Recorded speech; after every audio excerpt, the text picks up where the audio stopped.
Martini Giant fans. This is episode number 117, which is two great movies. These are love letters to Los Angeles, and they also happen to be the birthday movies that we're doing for Dan and myself. And we decided that we wanted to do something about Los Angeles. So we started with The Big Lebowski from 1998. Of course, that is directed by the Coen Brothers and also starring Jeff Bridges and John Goodman. And we paired that with the 1991 film LA Story. That was directed by Mick Jackson, but more importantly, it was written by Steve Martin and of course starring Steve Martin and his then real-life wife, Victoria Tennant. We love these movies. They're both comedies about Los Angeles, and there's a lot of gritty movies about Los Angeles. These are ones that are very sweet and very nice in a lot of ways. Now you're saying Big Lebowski is not necessarily very sweet, but there is something sweet about it. He is really basically celebrating Los Angeles in this film, or they are celebrating Los Angeles in this film. So we were kind of excited to do these, and it was really nice to do a fun, lighthearted thing for our birthday podcast. Yay! All right, a couple of announcements. We are probably going to do a watch party this Saturday. If you guys want to watch that, we would love to have you there. I believe that will be May 6th. If you want to know where to do that, of course, that is twitch.tv/martini_giant. Make sure and subscribe to us there so you can check us out. We would love to have you be part of that experience. Also, if you'd like to support us, the best way to do that is actually through our Patreon page, which is patreon.com/martinigiant. patreon.com/martinigiant, and of course we would love your support as well. It would be really great to have that there. And lastly, if you guys would like to watch us, because some of you may still be just be doing this through the audio file, we'd love to have you on our YouTube. At least hit the subscribe button there so you can get some notifications. We're doing lots of little things on YouTube as well beyond the podcast, so it'd be great to have you guys follow us there. So our YouTube page is youtube.com/@martinigiant. Again, that is youtube.com/@martinigiant. But for now, please enjoy episode number 117, which is The Big Lebowski and LA Story. Enjoy. All right, let's get to this. That's right. Talking of jokes. Speaking of jokes, Steve Martin. These are the movies that we wanted to do. This again is our birthday special. Dan and I were looking at a couple of options, and then when we started browsing our mutual sort of movies that we watch over and over and over again, we decided, hey, we both have some movies that we love about LA. So Dan's pick is The Big Lebowski, and my pick is LA Story. Mm-hmm. I absolutely love LA Story. It is one of my favorites, and I loved it before I moved to LA, and then when I came to LA, it made it even more special. Yeah, there are a lot of like really clever, truthful things in that movie. Yes, it's very funny. Very funny. Very funny. It's definitely still in the goofy 80s style comedy that was going on. Right. But Big Lebowski is I think we should start with Big Lebowski, because that one is a movie that's it's lot a of people bona fide classic movie. Yeah. Really good. One of the top Coen Brothers, especially in their comedy genre, because they do different ones, obviously. And it's also basically a love letter to Los Angeles. I think both of these are love letters. Yes, I would definitely agree with that. I think that Lebowski is often mentioned on the short list of funniest movies ever made. But it's never mentioned on the greatest LA movies ever, when it's actually a better LA movie than most movies you think of when you think of LA movies. Right. Like, it has such awesome little details scattered throughout it. But it's weird. The rest of the film, like in the beginning, they show LA. Mm-hmm. Then the rest of the film, it's very, there's not a lot of wide shots. Oh yeah, they keep it very. I think that's they don't play the architecture. It's like no, they keep it very small. It's basically all it's in the valley. Along the coast. It's on the valley. It's in Venice and up in Malibu and stuff like this. So it's a slice of LA that you don't really get to see very much. Is it wrong to say that where they go to that party in LA Story, is that the same house as Jackie Treehorn's house? No, which party?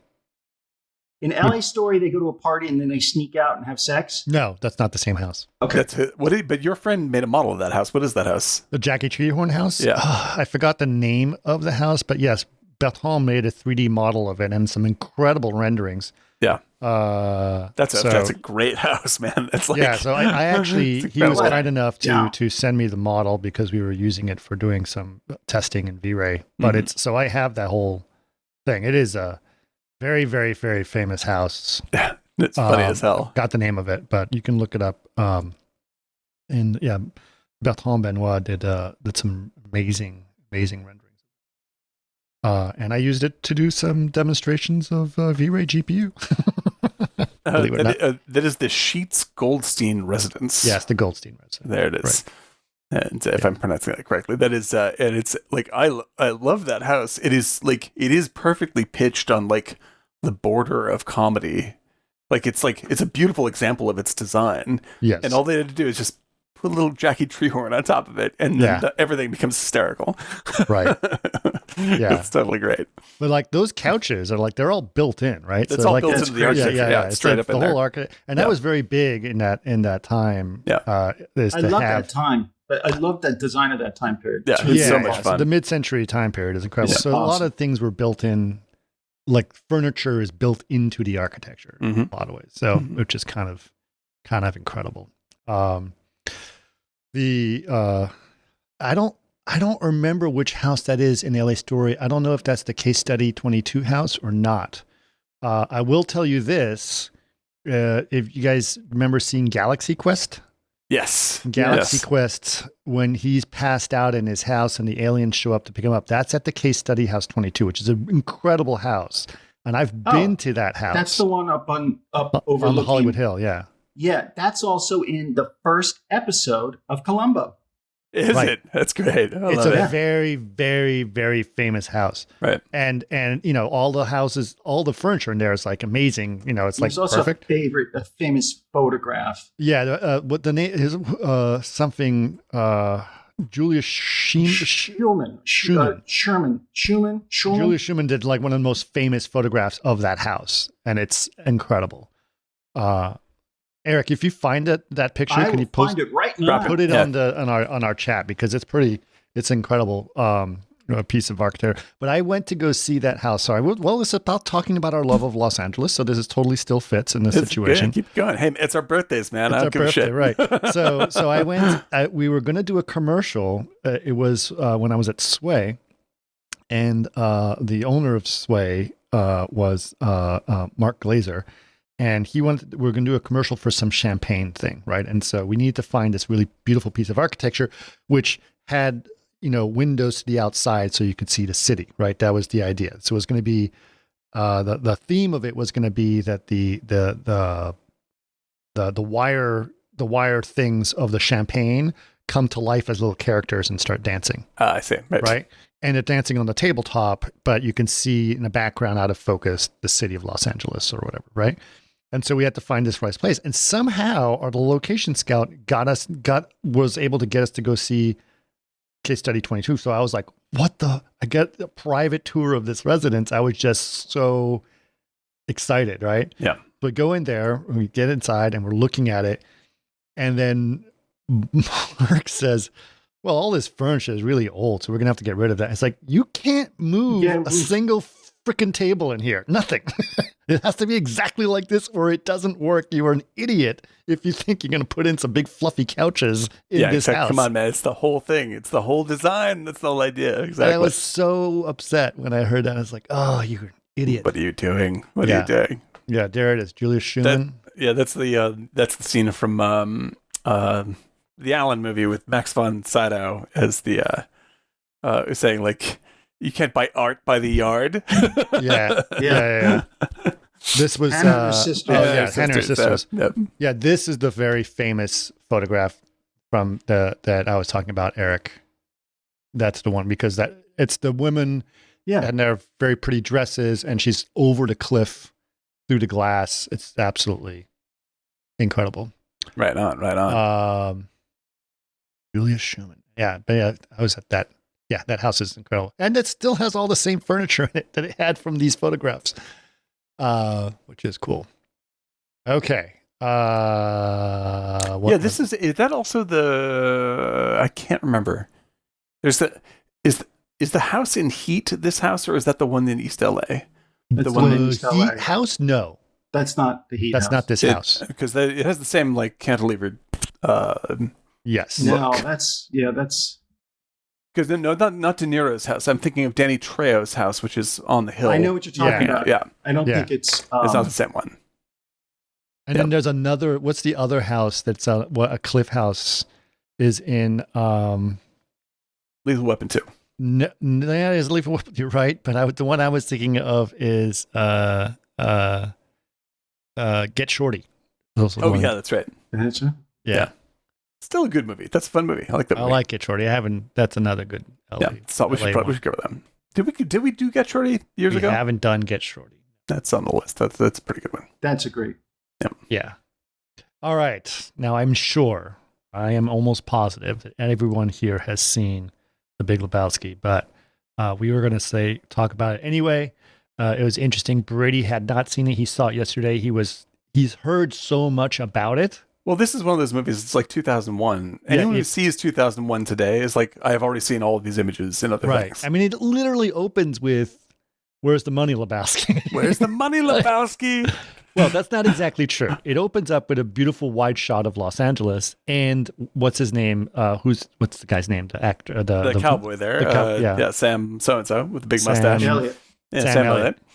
Elliott. And narrating about LA. About LA, and he shows up out of nowhere at the exact midpoint of the film. I looked it up. I was like, "Oh my god, exactly at the half." The Coens are nothing if not structuralists. Yeah, this is it, man. Perfect. Yeah, their movies are architectural. And I should note as well that LA Story has got some really great shots, et cetera, et cetera. But this is a true work of art by Roger Deakins. Roger Deakins, yeah, this is great. And it's like this is one of the two, like, there's two ways to shoot comedy. Yes. One is to do it the Tootsie way, which is just leave everything wide angle, and to let it play out like a play. Mm-hmm. And this is a rarer kind where it's more or less shot like TV comedy, right? Single camera TV comedy, in terms of its edit, right? Sure. And it's a lot of edit dependent comedy, because the Coens are very tight about what they're doing. At the same time, Deakins uses this, which is like, because usually TV photography is just automatically boring. Like, instead he comes up with some of the Coens' greatest frames, which is it's a very limited kind of frame to be working with and a very limited palette to be working with.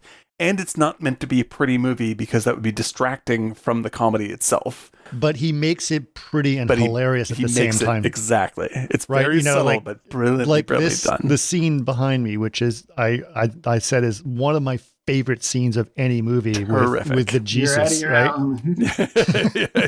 Johnny, you're out of your element. He's a pederast dude. He really took advantage of getting some ridiculous shots at the bowling alley that are incredible. Hilarious. Yeah, truly, truly incredible. Amazing. Like the ball coming, obviously traveling, a ball going down the bowling alley is perfect. It's great. It's great.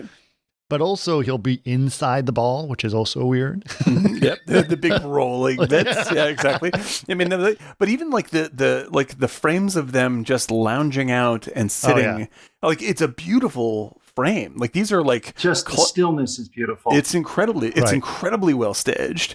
And like, these look like, if you were to just take them out of context and not know what they were, like, you'd think this was like some maybe early 70s photography, like Life magazine photography about professional bowlers would look like this, right? And so it really captures this world, every single frame, and like the production design is as much of a character as any of the people that have got lines. And it's really like people. I think the production value and the cinematography of the movie are hugely underrated because it's hard. This is not the kind of thing you give an Oscar to. Right. This is the kind of like the reason I think it should be up there though. Oh yeah, absolutely. But it's the kind of thing that people recognize great work, like Deakins' own work and Jesse James, right? Like, which is just like, you can't not see how beautiful it is. Sure. But when you have to underplay it in service of the film and you still do work that's of insane quality, like that's real pro. Like and Deakins knows exactly how to fold himself into the thing. So beautiful. Yeah, it's incredible. He's like, he knows how to play ball with a movie. He doesn't show off. Even in Jesse James, I would argue he does not show off. Like, the movie needs to be beautiful. That's what the movie's about. Sure. So he makes it very obviously beautiful, but he knows when to take his foot off the gas, and it's really, really terrific. Use car metaphors. Yeah, I'm obviously. Hey, I started to drive, I'll have you know, when I was 37 years old, so I know a lot about cars. I would like you to use carburetor in the as a metaphor at some point. If I'm just going to do a little Google check as to what that may be, and I'll get right back to you. Yeah, exactly. But okay. Brady had not seen this yet. No, he hadn't, and he laughed, and then he was disappointed a little bit. He's like, I don't know if I like this movie. And it's just, I think, because it had so many tropes that he heard of, and it never sort of got into context. I think he needs to see it a few times, or maybe be slightly more mature to see it and get it. I think that's it. And it's a generational thing, too. Sure. Well, also, when this came out, it bombed. Like, nobody liked this movie. Really? Like, the first reactions on this movie were kind of like, it's not Fargo. It's no Fargo. Well, because I get it. Because Fargo was, at that time, was huge. Oh, yeah, I mean, and Fargo is a work of art in itself, and it's a thriller and all this stuff. But like they're just like it's not as good as their early work, like Raising Arizona. It's not as like people completely missed the gate on this thing, and to a point, so did I. Like, I thought it was good, but I wasn't like over the moon over it. Yeah, over this movie when you saw it. Yeah, when I first saw it, I was like, oh, that was really, really funny. I liked it, but like I think it was the same. I was in love. Right. Yeah, but I think a also lot of it is the sly humor, or it's just the dry humor I love and I get, and so I totally was like, this is a masterpiece. Yeah. Well, because I kind of felt the way I think you felt love about LA though a lot too. Eric, there's a window in, sure. Yeah. The first time I saw it, I was living in Boston, so it was less familiar. But like I feel like it's like I feel the same way. Like, for instance, I was underwhelmed the first time I saw Hail Caesar, and now I've seen Hail Caesar like 30 fucking times. Like, it's unbelievably funny to me now. You told me to watch it, and it is so brilliant. I can't tell you how much I love that movie. Like, I love every single line from Hail Caesar. I think that's an incredibly, incredibly funny movie. But the first time I saw it, it just hadn't worked its way in there yet. It has to. It's a repetition. Well, thing. Here's the thing. Last time I saw L.A. Story was in the theaters. Yeah, really? Yeah, it's been a while. I was for me in as well. love with Sarah Jessica Parker. I was like, I've seen that movie so many. Beautiful. I was like, God, this girl is so. And then the luster faded when Sex and the City, because I was like, oh God, she's so annoying. Yeah, it's true. Yeah, not my show. Not my show. Well, it's funny. I had a producer I worked with again at Sway, same one, and she was very sort of bubbly and high energy and like, forward, like putting her sexuality out there, but not in a funny, cute, hilarious way. A cool way. And I said, you're exactly Sarah Jessica Parker's character from LA Story. She goes, I have no idea what you're talking about. I've never seen it. And so I kind of jokingly said that in front of Mark? In front of our clients who were from Saatchi and Saatchi, and one of the producers like, oh my God, you're absolutely right. That's funny. Yeah, because she is a hilarious character, Sandy. But we'll get to that in point. Okay, opening shot is actually a piece of the tumbleweed coming through Los Angeles, dropping down through the hills with Hollywood tumbleweeds playing on the soundtrack on the song, and it literally is coming down the hill and then down the middle of the highway on the street into the parking lot of the bowling alley. Is it that? No. And it finally ends up in a beach in on Malibu. Beach in it's- Malibu, that's right. exactly. It rolls all the way to the beach. All the way to the beach in Malibu. And I was like, I'm probably understanding Corbina's there right now. Yeah, exactly. It crosses all of Los Angeles and unknowingly rolls on through. And while it's doing that, we're hearing Sam Elliott narrate the story about this, saying, this is a story about the dude. The dude. Yeah, Right? That's not a name I would self-apply where I come from. Right.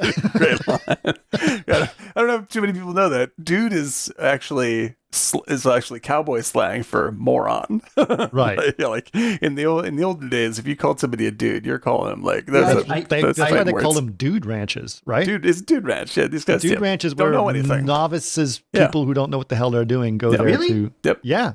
Yep. Dude is an insult. It's like this clown doesn't know what he's doing.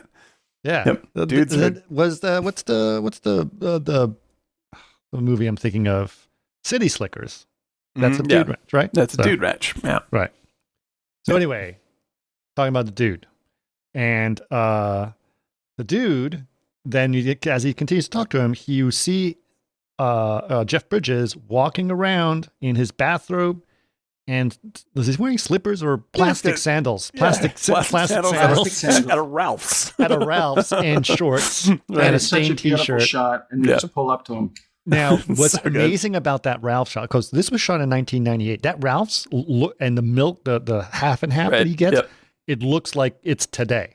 It's same vibe. I was noticing is like it looks it's exactly hysterical. the same as you would go into a Ralph's today, and it's been almost 30 years. And in a perfect the music that's playing rhymes with the Tumbling Tumbleweed song. And all. It's like it's wait, has it been 25 years? Big Lebowski's 25 years. Yeah, I think so. Exactly. Yeah. So happy birthday, Big Lebowski. Yeah. Yep. That's, Happy birthday, Big Lebowski, quarter century. Anyway, so that is what he's doing, and he's buying himself a quart of half and half for his drink, which is White Russians. He just drinks White Russians the whole time, and he's got a big bushy beard and mustache, so he always has a little bit of milk, like crusted up around the top of his thing, and he. Like some character podcasters. details are so brilliant in this show. Yeah, what? It's the character details, like the little things. it's infinite little touches all over the place. Like it's such a character. It's heavy. like it's such a character heavy movie, and there's so many classic characters in this Every thing. single person that comes through the screen is a bigger than life. Yeah. Walter, Bunny, Walter, Maud, Jesus, everybody. It's a showstopper. Even the videographer guy who's like, ha ha ha ha ha ha. He's the best. Who is this man?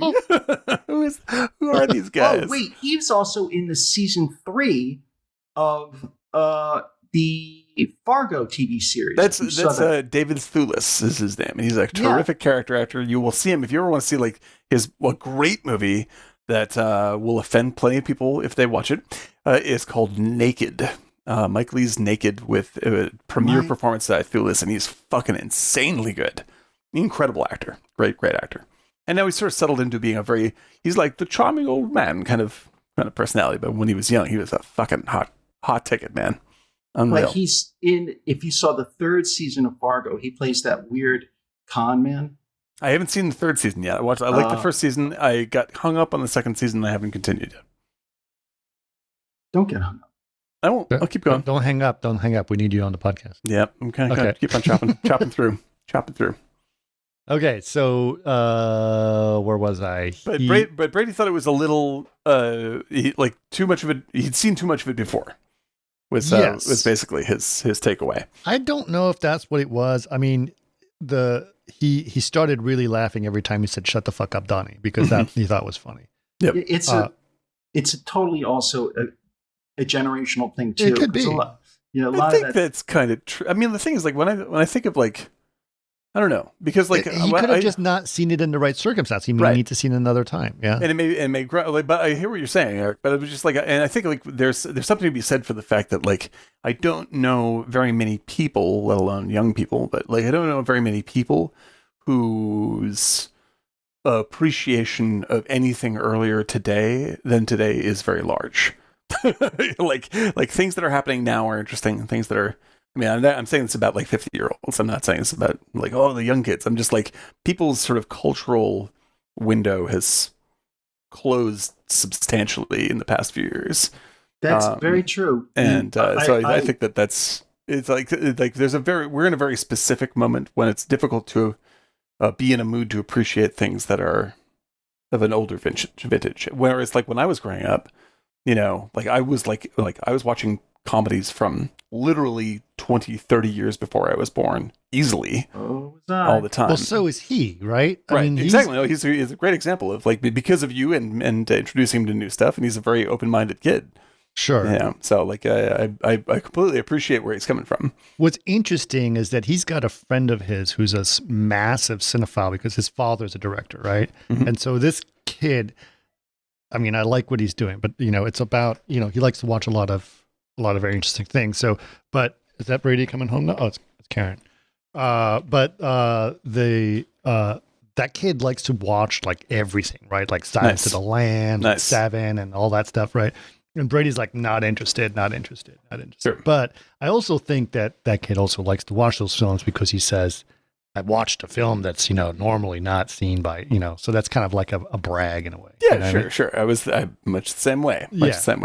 But yeah, no, I think that's I congratulate Brady for being like, he has seen, he's watched with you guys, like a bunch of movies that I know that people in his age group just wouldn't be interested in all. Like The Shining? The Shining, et cetera, et cetera. So like, yeah, same.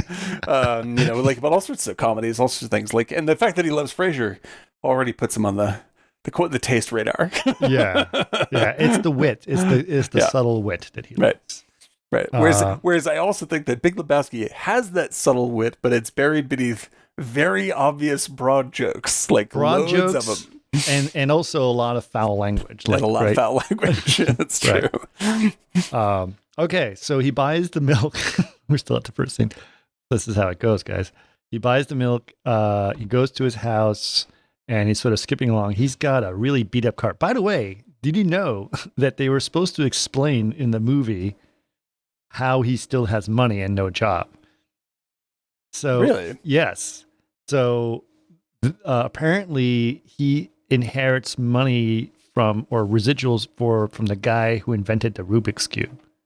That was where he's supposed to get his money. That's funny. But they decided to take that out. It's like, we don't need that. Like, I need their right, I think, Oh yeah, no, it's funnier just having he's just the kind of guy where you're really? like, where'd you read that? It was in one of the IMDb trivia things about it. Like, Rubik's Cube is pretty funny.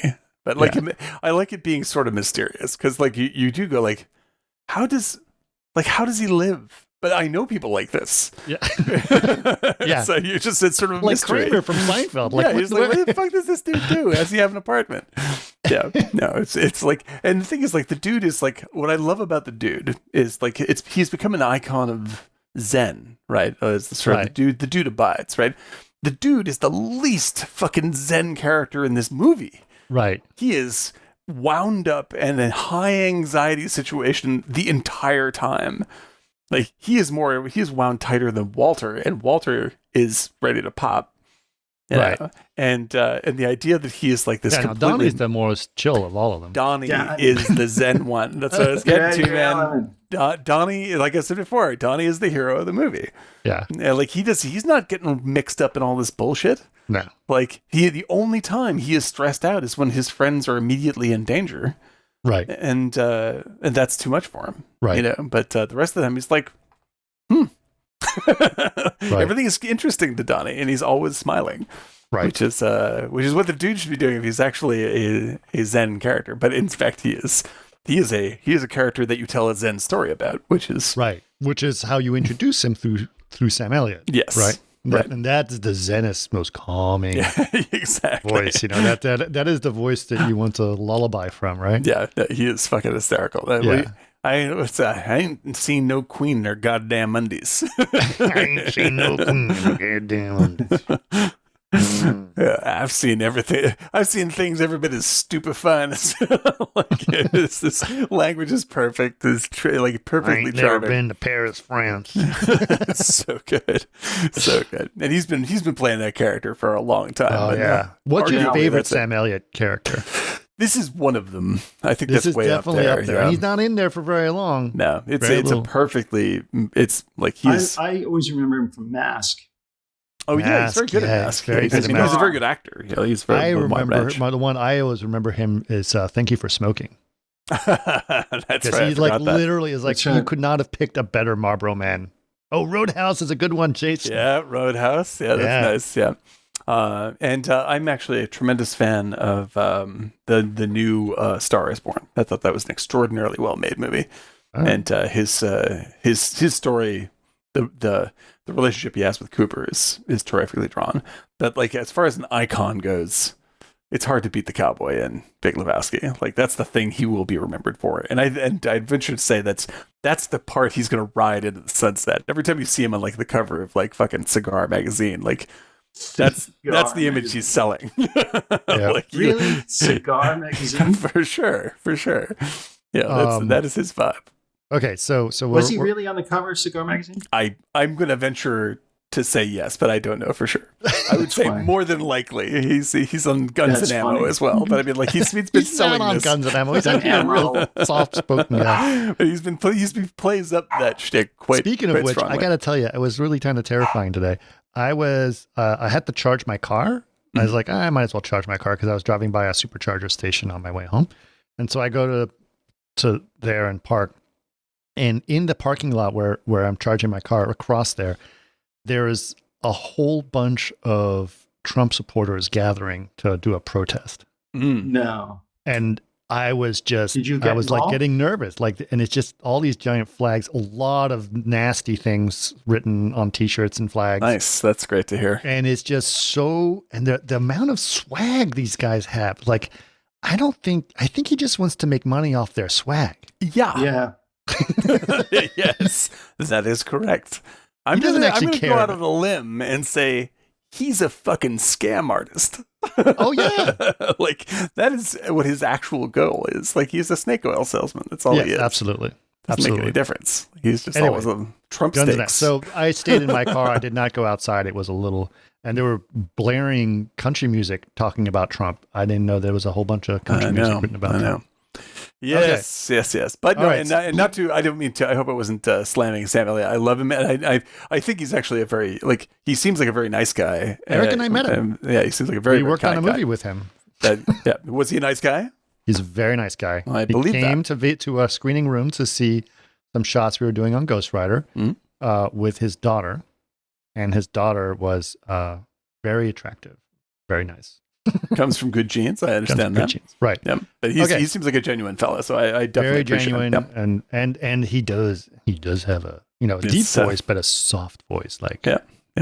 very cool. He knows where his moneymaker's located. Yep, Right there. Yep.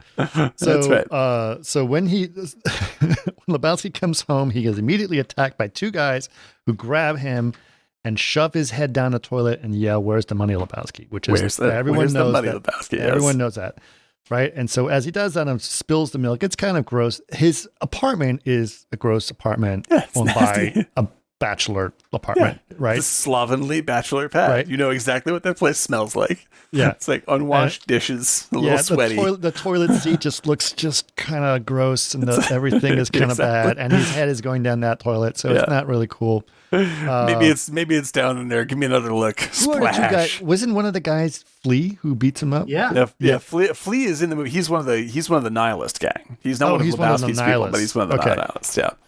Yeah.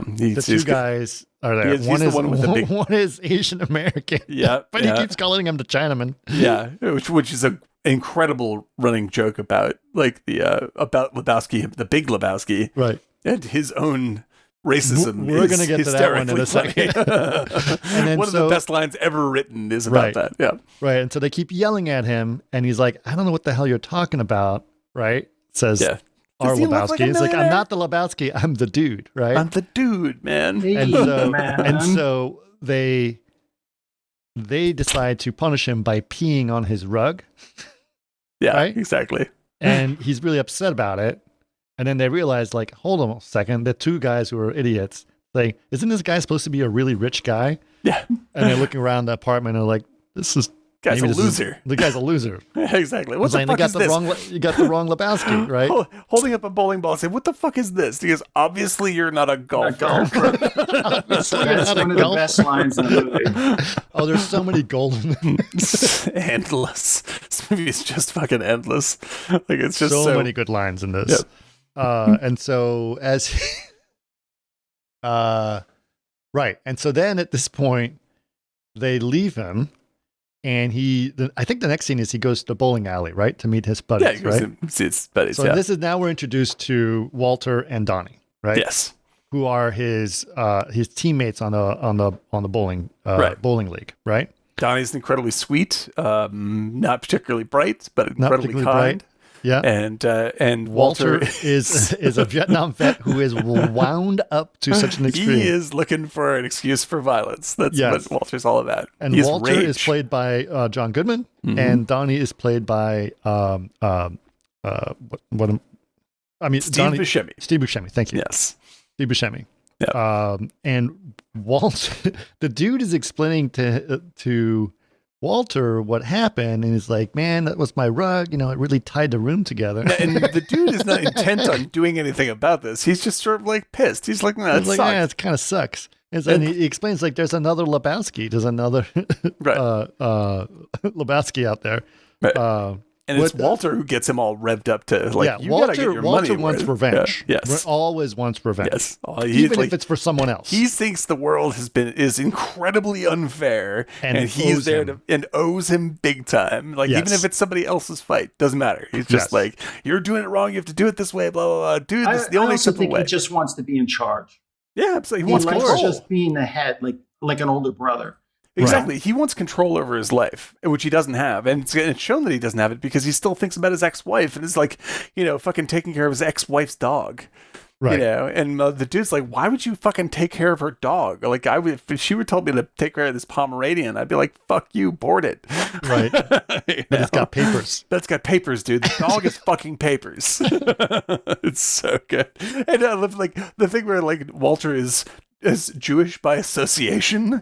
Like, he's not born Jewish, but because his wife was Jewish, no, he became Jewish, and now he still practices even though they're not married. And so he's very, very intent on retaining his Judaism, and to the point of, like, being really pushy about it with everybody else. Right. Just like, I don't roll on Shabbos. Like, I'm not going to do it. That's the best. And he's just hysterical. He's like this. He's this character that is just like, he wants definition in his life so badly that even when it's utterly ludicrous, he just goes all the way to the wall with it, no matter what. Extreme. That's the only choice for Walter. The dude is basically just trying to, like, hey man, come on, and just telling the story. Donnie just overhears the story between the two of them. This happens throughout the film. Constantly interrupts, asking questions about, like, hey, what rug are you talking about? I am the walrus. They're talking about, like, Lennon, right? I'm the walrus. Not John Lennon. John Lennon, you idiot. You're out of your element, Don. And so he keeps interrupting the story about the rug or whatever. It's like, what rug? And then it's like, Donnie? Shut the fuck up, Donnie. Shut the fuck up, Donnie. Like, he starts every sentence with "shut the fuck up, Donnie." And sometimes he just says it so casually, he'll stop in the middle. Shut the fuck. What? Oh, wait. It's like an instinct. Yeah, there's a couple times where like, oh, wait, Donnie has a point. Or something. Yeah, exactly. Just like, who you saying is going to be rolling against us? Yeah. Like posting the bowling scores or whatever it is. Right. Like, yeah, it's like, and like, Walter, the thing is, like, Walter is a really lovable, good person. Like, Walter is not a bad person. But Walter is an unsatisfied person, and he's looking for fights with everybody. The real problem with Walter is he thinks he's really smart. And he's not smart at all. With that theme of satisfaction, Walter is unsatisfied with his life, and he rages. That's John Goodman. Mm-hmm. Right. Jeff Bridges is not satisfied with his life, and I think Jeff Bridges is completely satisfied with his life. All right, so then he's completely satisfied, and then Donnie doesn't realize, he's too dumb to realize. Well, Donnie is the perfect. Donnie's a good bowler. That's why he's there. Donnie is the perfect vessel for life. Like, I think that the dude is sort of the human of the three, right? And then these two are opposite sources. You know, like you have John. It's a devil angel kind of routine where it's like John Goodman is rage, irritation, dissatisfaction with the moment, you know, vengeance, etc., owens. And then Donnie is purity, forgiveness, love, totally unaware of any other influences of anything. Like, he's also just vulnerability. And vulnerability. And like, he's just like, he's the sort of thing that you wish you could defend.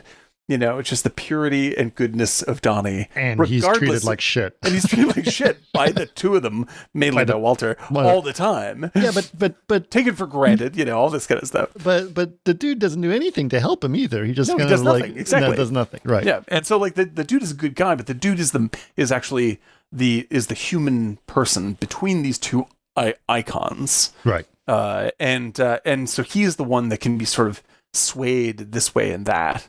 And it's Walter that sways him hardest. Right. He's a very, like, in terms, yeah, exactly. Like in terms of Zen, Walter is Mara. Like, he is like he is giving you the illusion intensely, so you step away from the Bodhi tree, right? And that's what Walter's like. Walter means it, you know, and it's very convincing, but it really has nothing, like, everything that Walter is saying has nothing to do with reality at all. Like, everything is a made-up story that he's getting mad about. It doesn't make any difference. Like, they just let it go. Even him in Vietnam, all that. Exactly. What does this have to do with Vietnam, Walter? No, everything has to do with Vietnam because he has to hold. That's the thing he has to hold. That's the thing that defines him. That's the part of his life that offers the most definition. And it's it. So there's a Zen story that's going on in this. It's just like, it's not the way that people think it is. Right. Absolutely. So these three characters that we mentioned are very key to that thing, and so that's a good way to sort of phrase them as we move forward. And then the next thing that he decides to do is to say, find the other Lebowski, Jeffrey Lebowski. They're both Jeffrey Lebowski, right? Yes. Right. And who's a very rich guy, and complain to him that someone pissed on his rug and thought it was him, so he wants to be reimbursed for his rug. You owe money to some thugs. The thugs pissed on my rug, ruined my rug. Right, I want you to pay for my rug because this wouldn't have happened except you're an asshole. That is his excuse. And he is totally chill as he goes through. He is greeted by his helper, who's played by Philip Seymour Hoffman. One of the top 3 Hoffman performances for me. Like, he is fucking hysterical in this. Yeah. Like, as the assistant, another one. absolutely flawless. Absolutely flawless. Uh-huh. It's so hard to make such a small, ridiculous character so lovable that, like, he is on point. He's so scared all the time for his job. Like, he's just like, and like, if anything goes wrong, he starts cackling madly. Right. Like, it's absolutely fucking hysterical. Yes. Everything is terrifying to him. Yeah, it's so good. He's such a small man. It's incredible. And who plays the other Lebowski? What's his name? The actor? Oh, he's terrific. I'll have to look that up. He is amazing. This thing. Who plays the Big Lebowski? That's the Big Lebowski. That's how they did. The Big Lebowski is played David by Huddleston. Is that it? David Huddleston? Yeah. Okay, I believe that. That sounds good. Yes, David Huddleston. And David Huddleston is just one of those guys who's been around forever. You know, he plays the heavy in a million like 70s movies and all this kind of stuff. But he aged perfectly into this role. Right. So he, like I said, no one really is doing a very subtle job with their character in this whole thing, and he is no exception. Yeah. And so he supposedly is a quote unquote philanthropist, right? But he is an aggressive and Philip Seymour Hoffman is giving him a tour of his office. Hoffman is so good. So fucking this funny, is man. the key to the city of Pasadena. Yes. Yeah. Brent. He's playing Brent, right? That's his name? Like, yeah. And Brent wants to give you a tour. Yes. That's when and that's when Mr. Lebowski met the first lady of the nation. Right. This was when she was lady of the nation, not of California. Not of California. That's right. First lady of the nation. Yeah, like, unfortunately, the president could not meet with him. It's just like the greatest little Pending sign. duties, yeah. Yes. Poor Mr. Reagan could not meet with him. But and another great throwaway line that also has to do with Lebowski's use understanding of race. Right. It's like the little Lebowski urban achievers. Urban achievers. They're like, oh yes, those are Mr. Lebowski's children. And they're just, oh, so he's kind of racially cool, and he's like, ha ha ha ha, no. He does it so well. No. It's like, actually, Mr. Lebowski, the subtext is like, actually, Mr. Lebowski is a gigantic racist, and he's using these kids to grope money off of other people and waste it on his own schemes. Right. Oh my God. It's so fucking funny. And a classic shot of Jeff Bridges looking in the mirror with the Time magazine Man of the Year. Oh my God. Like, it's like any 20-minute sequence of this movie is like an entire movie's worth of great jokes. Yep. It's just phenomenal. And so when finally Lebowski comes up, the big Lebowski comes in a wheelchair, and he starts yelling. He's like, all right, what the hell's going on? You're a Lebowski, I'm a Lebowski. Who the hell cares, right? Right. And so he starts telling, he's like, well, I want my rug, right? And so it's like, I'm not giving you a rug. Right? Get a job, sir. Get a job. Yeah, that's right. When's the last time you worked? It was on a weekday? You're dressed like that on a weekday? And then he's like, what's today? It's a weekday? Oh my God. Like, it's because like what's awesome is that like it's a great example, because like not only is he like the Big Lebowski is like a perfect sort of rip on the bullshit aspect of capitalism, and like, just like these kinds of fucking yo-yos who think they are such geniuses when actually they're basically using other people's money and riding into the earth. But it doesn't just like make fun of the rich. Like, it also goes, oh yeah, no, he's still right about Jeff Lebowski. Like, that dude is a slob. He doesn't know what day it is. The guy is a slacker. A little bit of a slacker. Like, they're both idiots. But he also says, so good. He starts talking about blaming other people for problems, and that's the line that you love so much, where he talks about that. So he's in a wheelchair. I don't know if I said that or not, but anyway, he's in a wheelchair. And so what does he say? This is one of the for me, this is one of the maybe 2 or 3 greatest lines ever written, because it tells so much of a story in such a small space. In 5 seconds. In 5 seconds. When he says, like, I don't blame anybody for the loss of my legs. Some Chinaman took them from me in Korea. Like, it's just like, whoa, so much to unpack. So much to unpack. Like, first of all, I don't blame anybody except this guy who stole my legs. I don't blame anyone, and then I immediately blame someone. And then it's this Chinaman who took them from me in Korea. Yeah. Like, like,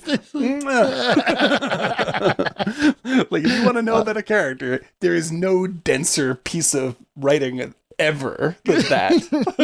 Like, that's everything in a nutshell. It's just like, that was like, so from the moment I heard it the first time, I was like, oh shit. Like, they probably wrote that line and they're like, we have to make some kind of movie around this. Unbelievably funny. Oh, it's so funny. It's so Did funny. they ever have, he yells at him. what was the genesis for that? Like, did they see somebody in a bowling alley in LA on a visit? A friend of theirs, it's a combination of a couple of people, but there's a friend of theirs who is, who they say it's big, that Jeff Lebowski is very much based on. And the dude, that, you mean? Yeah, the dude. And he's kind of like a Kramer from Seinfeld. Yeah, kind of and like he's been buddies with the Coen Brothers for a long time. But it's between that and I think there's one, I forgot who the other, it's a much more famous personality that they're trying to like sort of mush him together with. Right. But like like everything else is wholesale made up.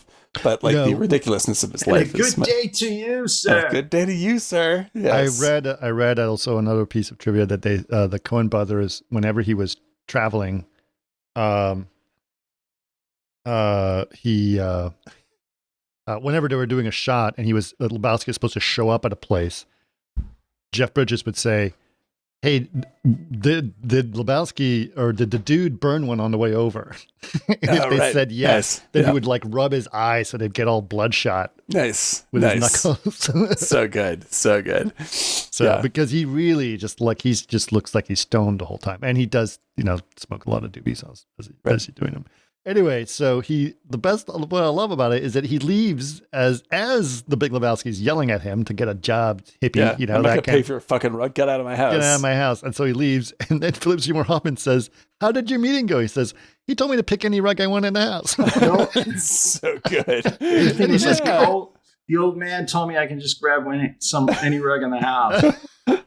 So he takes him a rug. And on the way out, he interacts with Bunny Lebowski. Bunny Lebowski, his wife, played by Tara Reid.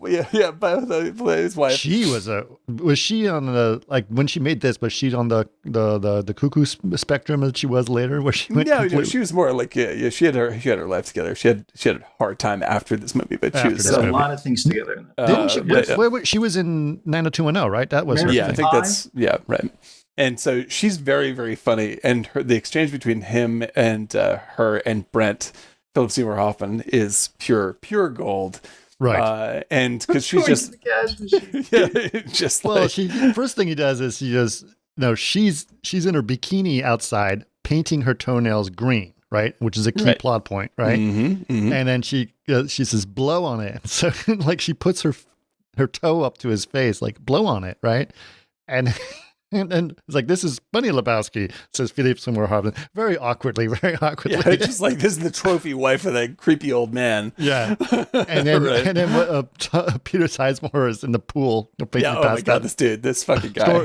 Stormare. Peter Stormare, yeah. Stormare. Peter Stormare. Who's He's amazing. Just drunk and asleep in the pool, right? It's a weird Swedish dude. Don't mind him. He's a nihilist. He's a nihilist. Must be exhausting. And then at which point, as she's trying to explain that this is Mr. Lebowski's wife, she looks at the dude and says, "I will suck your cock for $1,000." $1,000. And you say Philip Seymour Hoffman's reaction to this, where he's like, what a jokester. Oh my God. And at which point, what does the dude say? It's like, is there a cash machine around here? I'm just going to go. Yeah, gotta go to a cash machine. I'll be back. But this introduces Bunny Lebowski, who becomes a core element of the plot line, as well as her nihilist boyfriend, Carl Hungus. Carl Hungus. And so with that, Lebowski goes back to his buddies. He's got a new rug, which he is extremely happy about. Everything's back to normal, no problems. Right. Sort of. Until Maud, right? She comes by. So basically, he gets beat up again. Yeah, he's laying out on the rug, right? Right. And he's like he's trying to get in the zone by listening to the sounds of bowling, right? No, the sounds of whales, isn't it? No, that's a different one. It's bowling, yeah. This is bowling. Right? And he opens his eyes, right? Yeah, exactly. and suddenly, he is surrounded by a bunch of thugs. Right. And Maud Lebowski, who is the daughter of the Big Lebowski. Yes, and the daughter, who is older than his trophy wife. Yes. Maud, played by Julianne Moore. Right. And Maud, and she's got a very, very, very... Yes, she is an intellectual artist. And right?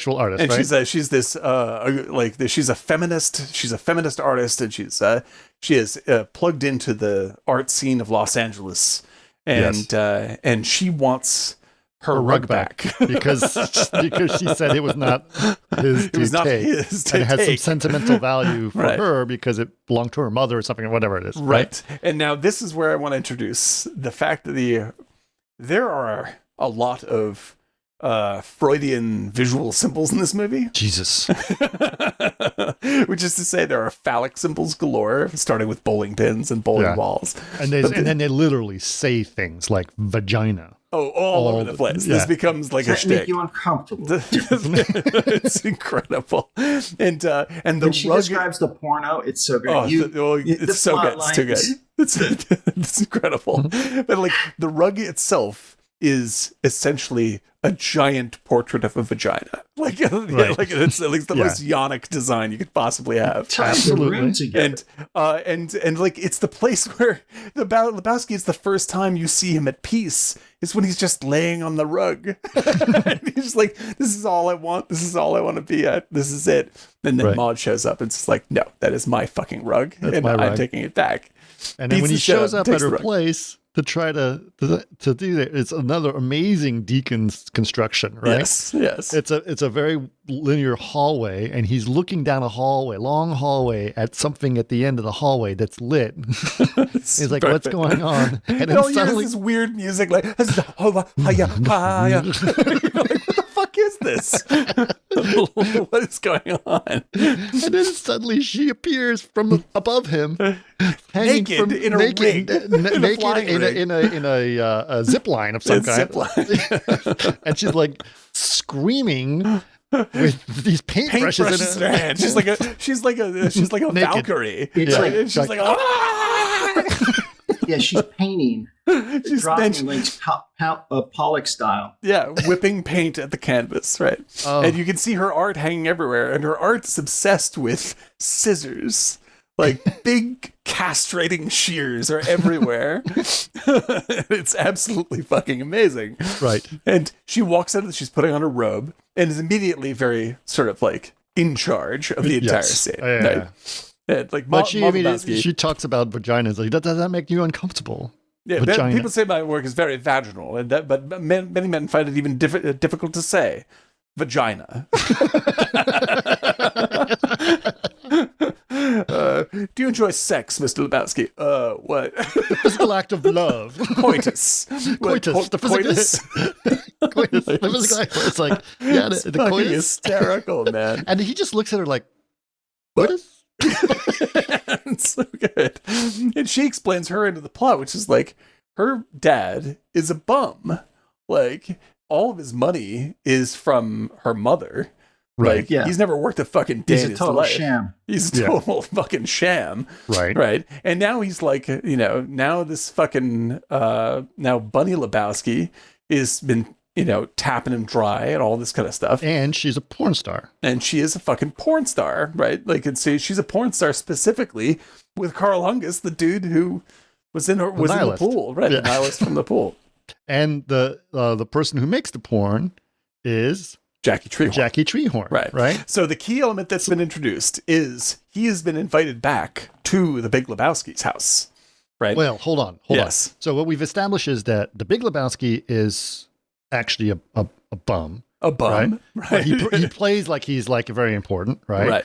He's married to Bunny, and Bunny is a porn star with the other guy, and they've done porn under Jackie Treehorn. Yes. Right. And they have come up with a plan that executes and is the basic plot that it is being chased down in the film when the Big Lebowski invites Jeff Lebowski, the dude, back to his house and says, "I need your help, Mr. Lebowski." And he's all suddenly very serious and very trusting.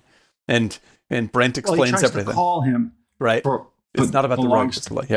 And he's like, "I need to hire you because Bunny is missing. Yeah, Bunny's been kidnapped. And she's been kidnapped, and all I have is this note that's made up of cutout letters. Right. That's saying you have to pay this money or else that's that for your wife. Right. And so he wants Lebowski to be the bag man. The bag man. Right. Which is always a good idea. And so shady. So then he goes back to the bowling alley, and there's Walter. Is like, he wants to be part of the plan. Like, it's Walter's plan now all of a sudden. It's nothing to do with Lebowski. This is his big moment, man. Walter's like, yes, finally, I get to fucking prove myself. Right? And so the dude explains that he's getting paid $20,000. He's got a beeper. Yeah, dude's got a beeper. Yeah. Dude's got a beeper. Yeah, because their cell phones didn't exist the same way. Actually, they do exist, but we'll find out about that later. They're about the size of a car battery. It's so fun. But yeah, Yes. he's like, this is fucking great. I'm getting paid like a huge chunk of change, Right. and all I got to do is just like fucking hand over this dough, and then it's no worries. Easy It's great. peasy. Easy peasy. But right? Walter really wants to get involved. Walter's got some ideas. Walter's got some ideas about how to do this. And then Donnie keeps asking questions, and Walter keeps telling him, shut the fuck up. Shut the fuck up, Donnie. You don't know what. Yeah. And so like you end up with the plot starts going in the direction of just like, okay, so they're going to hand off the money, Right. but Walter has this idea that they can double cross the double crossers, and say like, what we do is we do the money handoff, but we throw them a ringer. a bag of just laundry. Dirty undies. Laundry. Dirty Dirty undies. undies, the whites, and dirty undies, and then we keep the fucking money ourselves. Yeah, instead of taking $20,000, we keep $1 million. we give $1 million. It's gonna be Right. great. What are the fucking kidnappers gonna do? They've already given up money, and now it's just them. They're saying they didn't get the money, and who's Right. gonna believe them? So Which is a terrible plan, but that's a terrible, terrible plan. But the way that it goes is that he finally gets the call. He gets the call, and Philip Seymour Hoffman sends him there. It's like, okay, here's the money. It's like one of those metal high-end briefcases, right? Mhm. And he goes, it's $1 million. Here's where you have to go, and here's a phone, right? And he hands him like the cell phone, which is huge. Like I said, it's a It's like yeah. a box of milk. Yeah, no, they usually had straps so you could hold them on Right. their side because Yeah. they were literally really, really big. So Yeah. you just got to wait for the phone call, and then you got to go drop the money off where they say you got to drop it off, right? And they have to be just you. They were very specific about that, just one person, right? Of course, Walter insists on going with him. Yep. Walter insists on going with him. Decides that he is going to send him throw a ringer. Lebowski or dude doesn't want to actually throw the ringer. He wants to throw him the real money.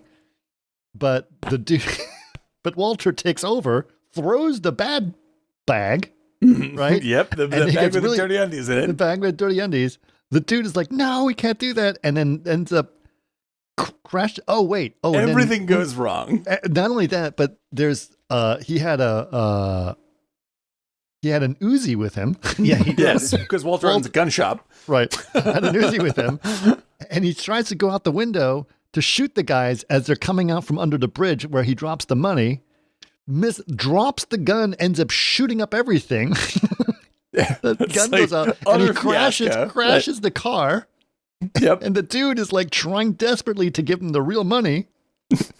We have your money. We have your money. Have your money. Have your money. And Yeah. then the guys on motorcycles just drive off. Yep. No money. Nothing. Nothing. Everything's fucked. Everything's fucked. And then he looks at him and goes, they're going to kill that poor girl. And then Walter says, fuck it, dude. Let's just go bowling. Whatever. Who gives a shit? It's fine. Look, there's nothing we can do about it. Let's go back to bowling. And now Lebowski is just like completely tweaked. He's like, they're gonna kill that poor woman, man. They're Like, yeah, get gonna out of his head. kill That poor poor woman. woman. Right. Like, doesn't know what to fucking do. And so you have tension going on between Donnie and Big Lebowski or Little Lebowski, dude, Right. and Walter, and everything is all fucked up. And dude's car starts the journey of getting more and more fucked, Right. which is one of my favorite bits in the movie. Yep. Like absolute disaster. But And yes, then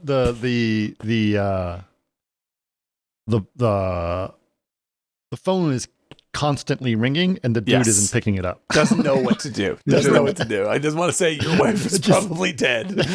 It's probably dead. Like, it's It was so such a good. thrill to get a pager too. He's like, "Yeah, give me a pager." Yeah, Dad's got beeper. It's so good. He's so happy about that. But yeah, so like you have you finally get a third call from Brent. Yes. And now he's like, so what's going on, right? And just Right. like, well, it's lots of ins, lots of outs here. I'm still trying to figure out blah blah blah blah. And it turns out they have sent the bad guys have sent a toe. Right. They've cut off one of Buddy's toes, and they're like, well, no, they've sent a toe with green polish on it. Yes. Which point, the Walter says, I can get your toe. I can get your toe. I get your toe. And like, dude. We don't even know if that's you want a toe by free? Yeah. I'll get your toe. Filmed at the Johnny's coffee shop right near the Motion Picture Museum now. Oh, right. And an incredible scene when Walter's just like, they get into a big fight, and then dude leaves. He's so pissed off. Like, I can't believe you fucked this all up, Walter. Right. And Walter's sitting there just like, he's like the waitress comes over and is like, would you keep your voice down? And he's like, lady, I have friends that died face down in the mud in Vietnam. Like, it starts this whole bullshit. I'm finishing my coffee. I'm finishing my coffee. Like, it's absolutely amazing. So, like, now the mystery is the dude has to figure out what happened to Bunny. Because if he doesn't, then the Big Lebowski is going to put all the blame on him. Right. Like, everything is going to fall down on dude. And so now dude has become a de facto private investigator trying to figure out what the fuck happened to Bunny. Who's the worst? He's literally the worst person to do this. Worst private investigator possible, right? Now, there's a couple of other side stories that happen here too. One is they are supposed to be in a tournament, right? But Walter is really tweaked through this entire situation, and he starts going crazy about someone going over the line, and he needs to. Oh God, yes, this is so good. He needs to mark his because when you bowl, you can't step over the bowling line. Yeah, otherwise, and so mark it 0. He rolled an 8, and then he's like, mark it 8. And he says, you mark it 0. You were over the line. It's like, no, mark it 8. Mark it 8. It was not over the line. It's like, you were over the line. It's a casual game. This is for fun. And he's like, no, it is not. No, it is not. Yeah, and so, Smokey, this is not Nom. There are rules. There are rules. At which point, as they start arguing this, and the guy says, screw it, I'm marking it as an 8. He pulls a gun on him and starts yelling at him to mark it 0. Mark it 0. And he gets really, really tweaked about this. Yeah. And then later in that point, this is the scene that I love. It's right after he leaves Big Lebowski's house. It cuts to this scene, and you see in super slow motion this guy, what's his name, Torturo, being in bowling, and he is just the biggest caricature I've ever seen. Like, he is so amazing in this role. This is one of Torturo's great characters. Like, probably top 2. And it's very small. I think they told he was upset. He was a little disappointed when he found out that his role was so small in the movie. So they said, make it as big as you want to make it. And he just went really big. Just went crazy with it. It's like, and then to the point where, like, even after this movie came out years and years later, he made a sequel for that character himself. That's right. I have not seen this yet. If anyone's seen this, please say so in the comments. I'm interested to see how that went. Apparently, it's super weird, right, and very experimental, but kind of fun. But this is his, I think for Turturro, this is his greatest, most memorable work. And I would definitely say it's like, it's one of his top 2 characters of all time. And it is the best example of there's no such thing as small parts. Oh man, because it's a very small role, but it is he hilarious. Owns the whole scene. He owns it. And he just, and the also I got to give credit to, because he's supposed to be Hispanic, right? Mm-hmm. And so they are playing like Gypsy Kings, doing a cover of Hotel California in so Spanish. That's some good business, man. And it's as he's bowling, and you see all the details of his costume, right? His hands with the ring. He's got one long fingernail that's green. The coke nail, yeah, exactly. He's got what's like with the Eagles, because he gets in a fight later in the movie about the Eagles, and he hates the Eagles. Yeah, he hates the Eagles, and they're playing Hotel California. That's right. That's right. I hate the fucking Eagles. Yeah, that's true. And so And so they're and as he's playing, and he's just being quite the showman as he bowls a strike, right? And his partner, Liam, is the complete opposite white toast guy, right? Yeah, exactly. Was that guy a famous bowler? He looks like he has to have been, right? He looks like a Midwest bowler. Like totally. He looks like he was a pro. Like yeah, they got he looks like a pro. They really got guy. a real guy. Yeah, I would believe that's true. Yeah. He's so funny. That shot of them with the polishing bags doing this is just incredible. Which was added by Tortoro. He wanted to do that. That was my god, it's too fucking good. But yeah, no, like Totoro's whole backstory is like this sexual predator. Where he's like this. So yeah, but they're looking. The way they introduce it is perfect. So they're looking at him, and he is saying, and they're just like, what a crazy guy, right? And then Walter says. He's pederast dude. Pederast dude. It's like, it's like, no, literally a pederast. You had to go door to door, tell everybody he's a sex offender. And then they do a shot showing him doing that. Yeah. Not dressed the way he is, but dressed in a much more meek way, which is also funny. Right. And Donnie turns around and goes, "What's a pederast?" What's a pederast? Well, shut the fuck up, Donnie.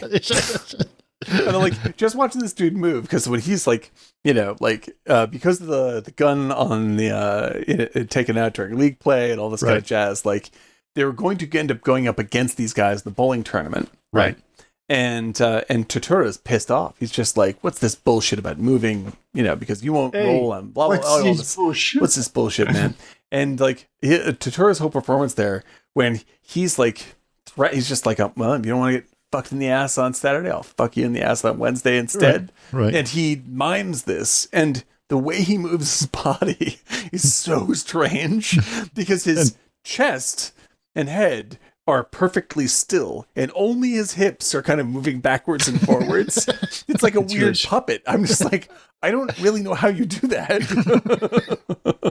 And it's pure gold, this guy. But this also introduces, along with all the sex symbolism, there is a huge religious set of themes that are on with this. Yeah. Because the guy's name is Jesus. And so the Jesus didn't come and fuck you today, but he is coming to fuck you later, which is basically the story of Jesus. Because yes, he's nice. He's the lamb the first time, but he's the lion when he returns, right? And so there's some shit coming down on Wednesday. Like that's the end of the world when the finals happen. Right. That's the apocalypse. Right. And there's lots of religious symbolism around the dude himself. So the dude is like, and he the looks lamb like Jesus. Exactly. He's the lamb Jesus. Right. And Jesus is the vengeful Jesus who's coming. Right. And so this comes up once and again many times, because like Maud Lebowski also becomes interested in the dude Jeffrey, as she calls him, because it's interesting, because and I've really thought this before, but like the Big Lebowski initially thinks that Mary Magdalene. Well, that's very true. Exactly, she's very much a Mary Magdalene figure, right? But the Big Lebowski, first time he meets the dude, he blows him off and it's like, this guy's nonsense. But then he calls him back because he sees something that the dude can do for him, right? And then Maud Lebowski does the same thing. First time she meets him, she's just like, "You're human trash." She's not mean about it, but she's just like, obviously you're just a fucking lays about like my idiot father, right? But then it occurs to her, but you may have your uses, because I also want something from you, which is a baby. He wants sperm. And so she goes on a quest to try to, because for her purposes, he's perfect because he's not going to be interested in being a dad. She says that to him as well. Exactly. She's totally upfront about it. Okay. Right. And so that begins this whole bizarro love story between him and Maud Lebowski. Right. Immaculate Conception from Jesus. Exactly. Right. And then not to give away the end of the movie, but when when the cowboy's like, it then makes me feel good that there's a little Lebowski on the way. That's another Christ is coming back motif. Sure. So all this stuff is sort of weirdly lined up throughout the movie. They don't play it too hard, but it's very, very richly threaded through it. And it's very, very, very funny every time they draw on that well. Unbelievably good. One of my favorite things he does is he tells us, "I heard you pull, and don't try to pull a gun like you did on the last time. If you pull a gun on me, I'll just grab it from your hand, stick it up your ass, and keep pulling the trigger until I hear click." They're like, "What?" No, what he says. The dude looks at him and goes, Jesus. And he goes, that's right. Right. That's right, viejo. Nobody fucks with the No one Jesus. fucks with the Nobody Jesus. fucks with the Jesus. That's right. Nobody And then fucks with the as Jesus. he leaves, and then Walter looks at the dude and goes, 8-year-old son, dude. 8-year-old. 8-year-old dude. 8-year-old dude. It's so fucking funny. It's absolute classic business. But I mean, it's just, this is the nature of the movie is basically a Shaggy Dog story to pack in as many ridiculous fucking characters as you possibly can have. On this viewing, I kind of looked at like they're young kids, like in Stand By Me. They're just like the way they are. It's almost like Goodman's like the older brother, or Oh yeah, 100%. They're like little kids. They're totally little kids. A good story. Yeah, absolutely true. Like they're little kids on an adventure they don't understand for sure. Right. Absolutely. There's a lot of naivete. Yeah, like they don't know what the fuck is happening. I mean, the naiveness, which is funny, is because the only one who acknowledges being naive is, of course, Donnie. Right? Everyone else. Right.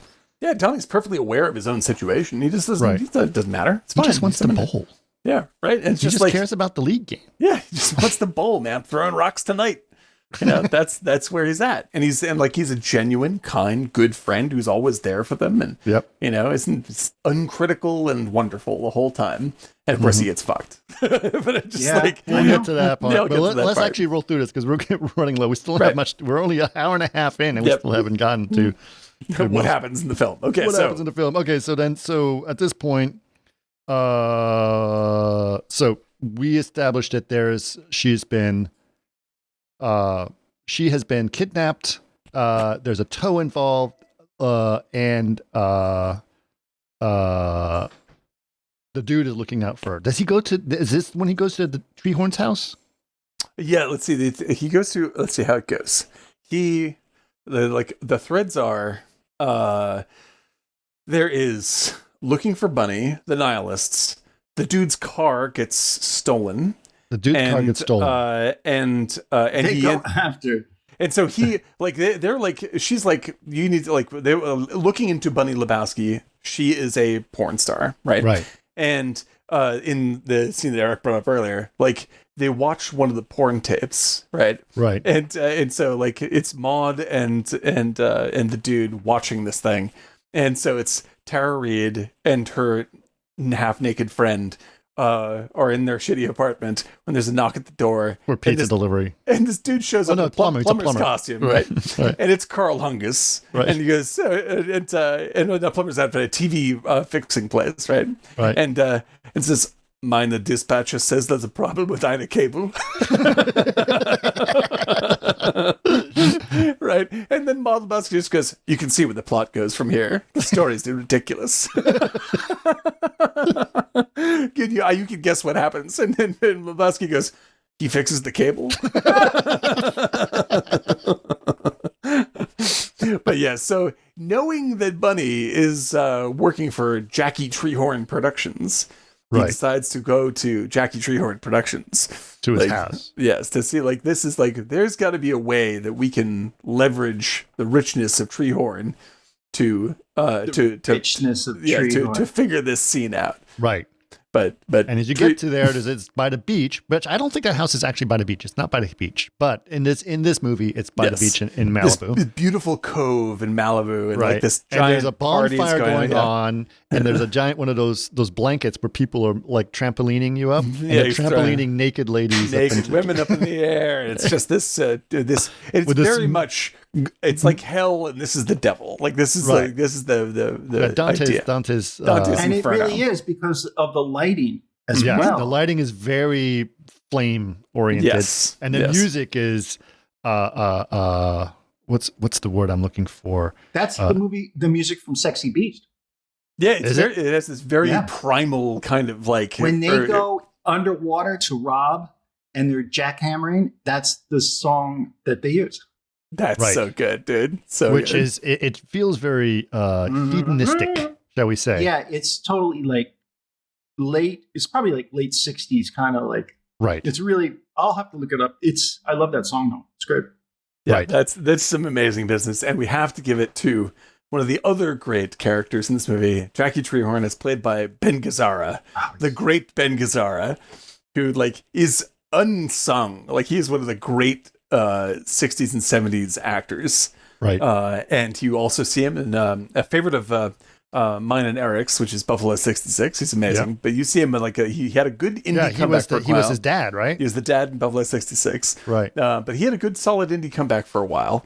But he is most famous for me anyway in the incredible movie The Killing of a Chinese Bookie. Yes. And the counterpoint to that, which I hadn't seen until last year when Eric showed it to us, is Peter Bogdanovich's totally underseen Saint Jack. Which it blew my mind. And an incredible movie, and I can't believe that I'd never even heard of it, especially that I love Bogdanovich. And he is unbelievable in both of these. But even with those under his belt, the one you're going to remember is Jackie Treehorn. Right. Jackie Treehorn, who receives the dude like an old friend. Oh, yeah, absolutely. So he receives him like an old friend. He's also, you would expect him to be a little bit on the sleazy side because he's supposed to be a porn producer, right? Sure, right. But he's very smooth, and he says, "No, I'm a publisher, I'm not a porn producer." Right? Erotic electronica. Yes. So good. And he asks So him what he likes to drink. He says, "Well, a White Russian," right? So he's having a White Russian, which happens to be laced, right? And Yes. poisons him. This is incredible. When You're missing that he has to leave the room, Jackie Treehorn, Yes. and he writes something on a piece of paper. gets a And phone call. It's very important. He's the important face on. He's got and he writes something on a piece of, and you're right, because he's the detective. He writes something on a piece of paper, and he leaves.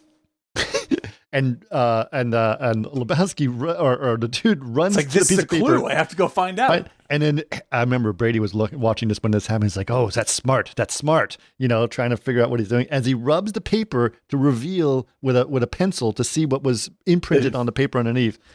It's a picture of a dude with a giant dick. and he's like, "What?" It's just like, if you're going to design the Criterion cover for this movie, the Criterion DVD cover, it's got to be that, because that is what the movie is. It's like, I'm going to solve the mystery. It's a giant dick. That's all it is. Like, there is no mystery in this movie. Like, everyone thinks there's a mystery, but there is no actual mystery. No, it's pretty obvious what's going on. It's hysterical. And so yes, he drinks the laced White Russian, passes out, right, and then he ends up. Where was he end up? He's running down the road. He's like tripping. He's tripping like crazy, running down the road in Malibu. He ends up at the police station in Malibu. The sheriff says, "Just get the hell, I never want to see you in Malibu." Oh, Jackie God. Treehorn says you were ridiculous at his party and he had to throw you out, and he's a respected member of the Malibu community. That's right. Stand on my beachfront community, Lebowski. Throws a mug at him, hits him in the head. Lebowski's like, "How, you fascist?" It's so good. And so like the movie is like this bizarre cross section of every kind of like 60s and 70s trope, every kind of character across the board, from like it's a cross section of America across so many styles and generations, and everybody gets shredded. Like everybody in the 60s gets shredded, the 70s get shredded. Like there's nobody is safe from the movie. Everyone is so, like Vietnam, everything. Yeah, it's absolutely fucking gold. And so the Lebowski ends up like, now his car gets ripped off, and so he's got the cop. He was trying to up. find he's hold Trying to on. find- When his car's stolen, he's trying to ask the cops about like what's he's trying to find a car, and the guy says, "Okay, well, I wouldn't hold much up for like." He says, "We'll let you know if we find anything. I wouldn't hold up much for what's in the car." That's what he said. What's in the car is like, stuff. Maybe a bag with $1 million in it. He says, No, he said business papers. And he's it's like, "What are you it's doing?" like a briefcase with papers. I'm unemployed. Business papers. Business paper. They are still under the impression that the Lebowski actually gave him money to give to the kidnappers. Right. But in fact, the Lebowski also gave him a ringer. Right. And he was going to blame everything on the dude. He was going to blame the dude for doing what the dude was going to do. Right. It was all set up. it's just idiocy. It's just pure idiocy. So they're trying to, him and Walter are trying to find the car that's been stolen because they think it has a big pile of money in it. Right. And like they finally find the car. Like the cops find the car. And the car is in absolutely shit shape. Right. It's been burnt out. It smells like someone's pooped in it. Right. Everything is someone terrible. probably slept in it. Yeah. Because they're used as you. And it's like oh, and you like on the briefcase? It's like, no, sorry. He says, well, you got any leads? Yeah, leads. Leads. Yeah, you bet. We got the guys down at the station working in We got a couple of guys on the job. And like, I wouldn't hold that much. Like, another great line. I wouldn't hold that much. I would hold out much hope for the Creedence. He's constantly playing Creedence Clearwater Revival. But just like, I wouldn't hold it. Like, what you're saying is like, don't expect the truth from this story. It's nonsense. Like, don't hold out hope for Credence. Yeah. Like, this is not going to be happening. The whole thing is bullshit. And so they find in the car a piece of paper wedged down in the seat, and it's a history paper from some social kid. studies paper. Social studies paper. Some kid failed. Like, it's the F paper. Right. And they're like, this is who stole your fucking car and has the money. It's this fucking kid, right? Like joyriding with your car, and they have the kid's address on the paper, and right. So they go to the kid's house. But they find out that the kid's father was a famous TV writer of some kind, of a rawhide style show. Right. But he's in an iron lung. She's in an iron lung in the house. I mean, this is the best. Like, you can't come up. It's so stupid. It's hysterical. Because Walter's in love. He's just like, oh my God, it's so and so, the writer of Branded. It's the writer of Branded. Right, and the house is it's one of those houses where the furniture is all in plastic. Right? Oh, it's amazing. It's amazing. Walks what in. What did she say when he was like, how's he doing? Oh, he has still health writing? He has health problems. How's his writing? Oh, he doesn't write anymore. He has health problems. And he's in an iron lung in the kitchen. It's like this. It's a giant steel coffin with a glass lid. Just like he's saying, yeah, here you go. It's like giant breathing apparatus. You can't even see the dude. And they're going to interview his kid for stealing the car. Donnie. Just like, we know it's like, okay, so we want to interview about your homework, right? We know this is your homework. We know you still, and the kid's just like blank faced the whole time, right? And he what do you call it? Goodman, like, oh right, because he already spent the money because he's seeing a brand new Corvette parked outside, right? Corvette out the window. He's just like, he said, dude, you already spent the fucking money. Look at that car, right? And so they go out of the car, and he's just like, okay, you want to clam up? Fine. This is what happens. This is what happens, Donnie, when you fuck a stranger in the ass. Or what's the version that they use on the? When you see it on TV, even better. This is what happens when you find a stranger in the Alps. There's another hidden light when you listen to the TV edit. Because this is what happens when you find a stranger in the Alps, and he yells again. This is what happens when you fry scrambled eggs. That's right. That's great. He's screaming this. He takes out a golf club. He starts like fucking beating the shit out of the, breaks the car, smashes the car. The Corvette. And the kid is looking at him from the window, smashing it with a complete blank face, like he doesn't care at all. Shit. Who is this guy? Who are these people? And then this other guy from across the street comes right. What are you doing to my car, man? No. I brought it home today. I just bought that car. Like, you're gonna fuck up my car. I'm gonna fuck up your car. And he starts beating the shit out of the dude's car. And the dude's like, no. Like knocks out the windshield. And just like, oh my god. But Donnie's in the back, right? Because they're going to the house. It's like, where's the house? It's right next to the In-N-Out burger. Donnie says, those are great burgers. Right? Those are great burgers. And then he says, shut the fuck up, Donnie. Right? I'm going to go there. And they smack the car completely. All the windows are smacked up. And this next shot is they're driving with no windows, and they're eating burgers. Unfucking real, man. Unreal. So funny. So dumb. So viciously stupid. It's just incredible. Viciously stupid. Right. Just so you have all of this nonsense going on. Like, nobody knows what the fuck happened to Bunny. Right. Except you do see a shot. Bunny is driving her car. Yeah, we see Bunny, and she's fine with a toe. Like, with all her toes. Her toe was not cut off. It's all Right. fine. Right. And she's but- she's listening in a convertible, Viva Las Vegas, Elvis. right? Viva Las Vegas, right? And we find out that the nihilists like used to be like you find this out via Maud and Maud's friends, Right. Like you see an album cover in Maud's collection. Oh God, which is, they look like Devo. yeah, it's basically like Totally, it's like, that's it's what like it the is, fucking, yeah. what's the German techno band, the famous one? What the hell it is? with the Autobahn. Yeah, exactly. Yeah, it's Yeah, I know. Oh, and so God. like it's just like these guys, and they're in like they used to be this like shitty techno band, Right. like German techno band. Kraftwerk. Thank you, Jason. And also Kraftwerk is amazing, by the way. I mean, Yes. they're Yeah. shitty. I mean, these guys with their album Nailbed are terrible. And like he discovers like the nihilists are they're rooted in all of this in terms of like the nihilists are the ones who are not just behind getting the money, but the nihilists we discover are faking the whole fucking thing. Like Right. They're the ones that are the money right. squeeze. Yeah. it's a money squeeze. Like they cut off Flea's girlfri's toe so they could have a toe What's to her send. name from Till Tuesday? Yeah, exactly. Who had her own independent career, and she also scored all of Magnolia. What's her name? I can't. She is Sean Penn's brother's wife. There we go. We can identify everything but her name. But she's a great artist by herself, and the soundtrack to Magnolia is magnificent. I just can't think of her name, but she is terrific. And so like nothing has happened to Bunny. This is all just a scam on top of a scam on top of a scam. Right. Like none of this is real whatsoever. Right. And the And the way nihilists. that the nihilists in like jump like because they haven't gotten their money yet, so they're jumping on Lebowski super the hard. dude. Right. Exactly. in his house, Yeah. right?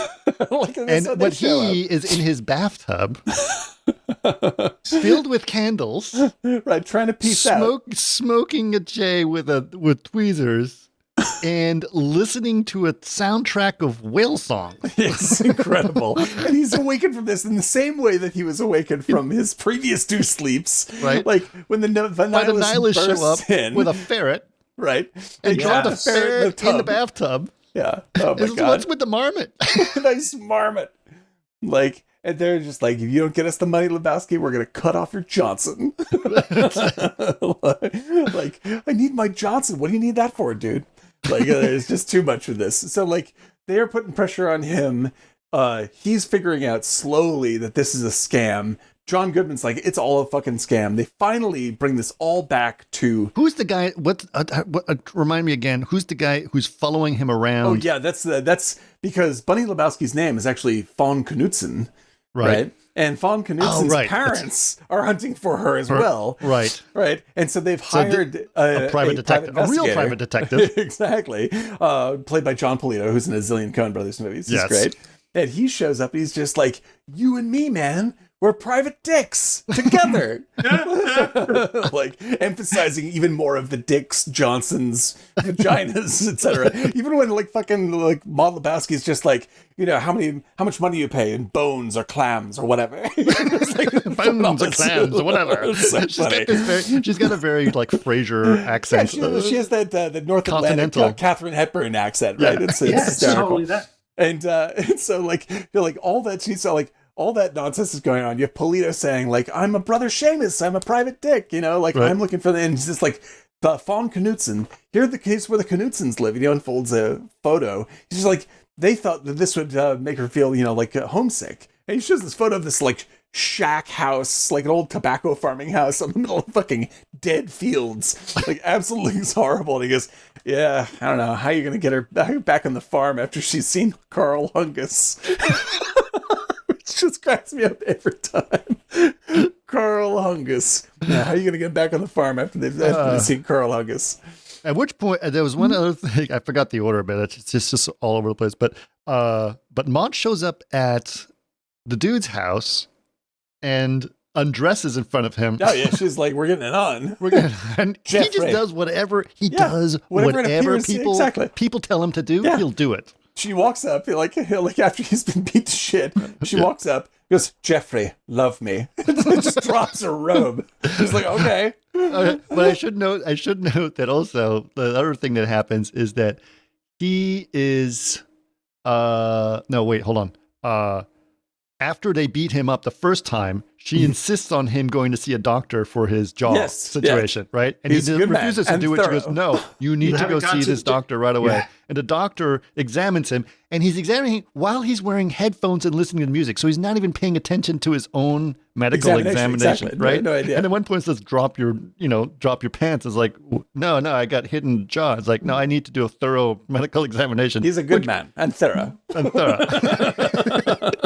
Which really she's looking at, is he fertile? Can he give me a child? Exactly. Right? And Exactly. so after he made love to her, he leaves and she starts going into fetal position and rocking Back and forth. Rocking back and increase forth the to try- chances of insemination. Right? Insemination.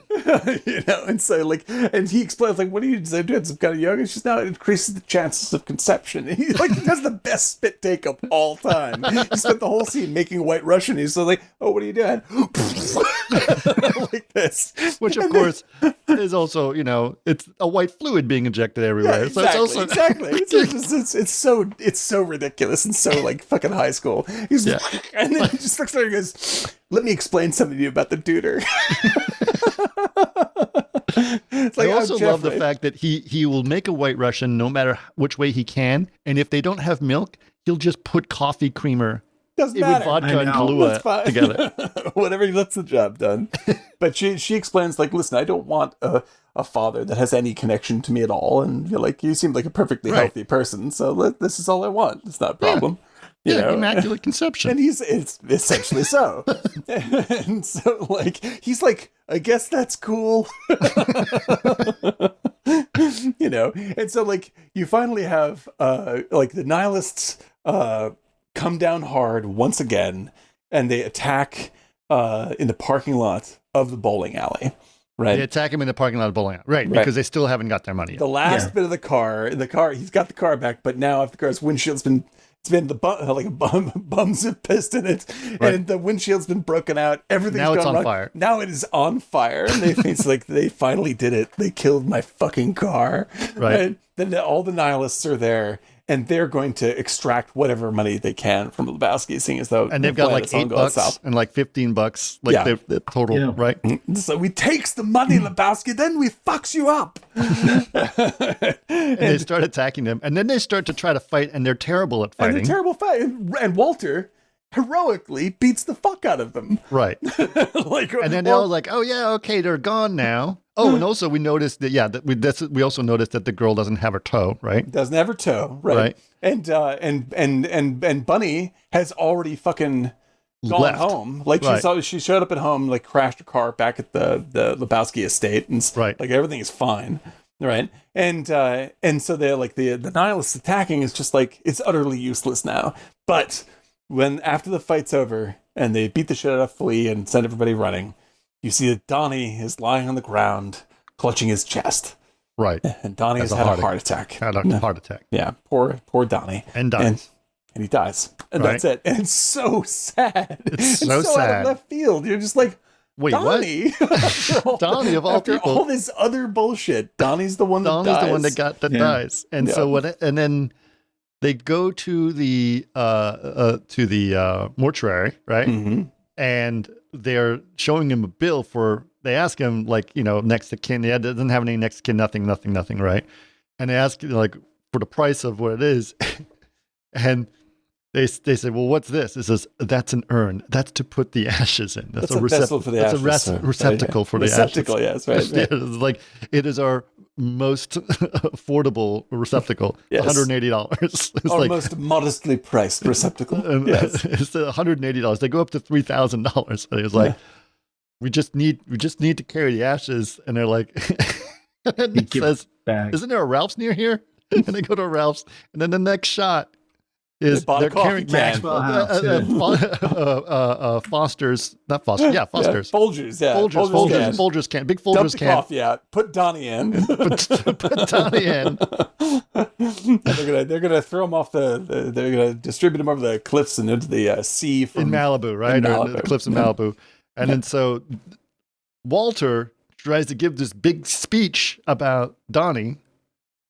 He loved surfing. He loved from Pismo Beach to La Jolla. From La Jolla to Pismo Beach. Yeah. And he was taken from us, Lord. Yeah. Like, so, like, you saw fit to take so many fine young men in the hills of Quezon. It's like, oh, Jesus Christ. Finally, the dude loses and he's just like, what does it have to do with Vietnam, Walter? Well, no. It's not just that. It's just, he's just sitting there watching him in the background, and at which point he opens the can and throws it out, but the wind blows from the ocean, blows all the ashes on them. Yeah, exactly. It's a huge cloud of ashes in the dude's face. The dude's face. And he turns around and goes, oh, so sorry, dude. And he's like, what the fuck was that about? No, man. Why is everything a tragedy with you?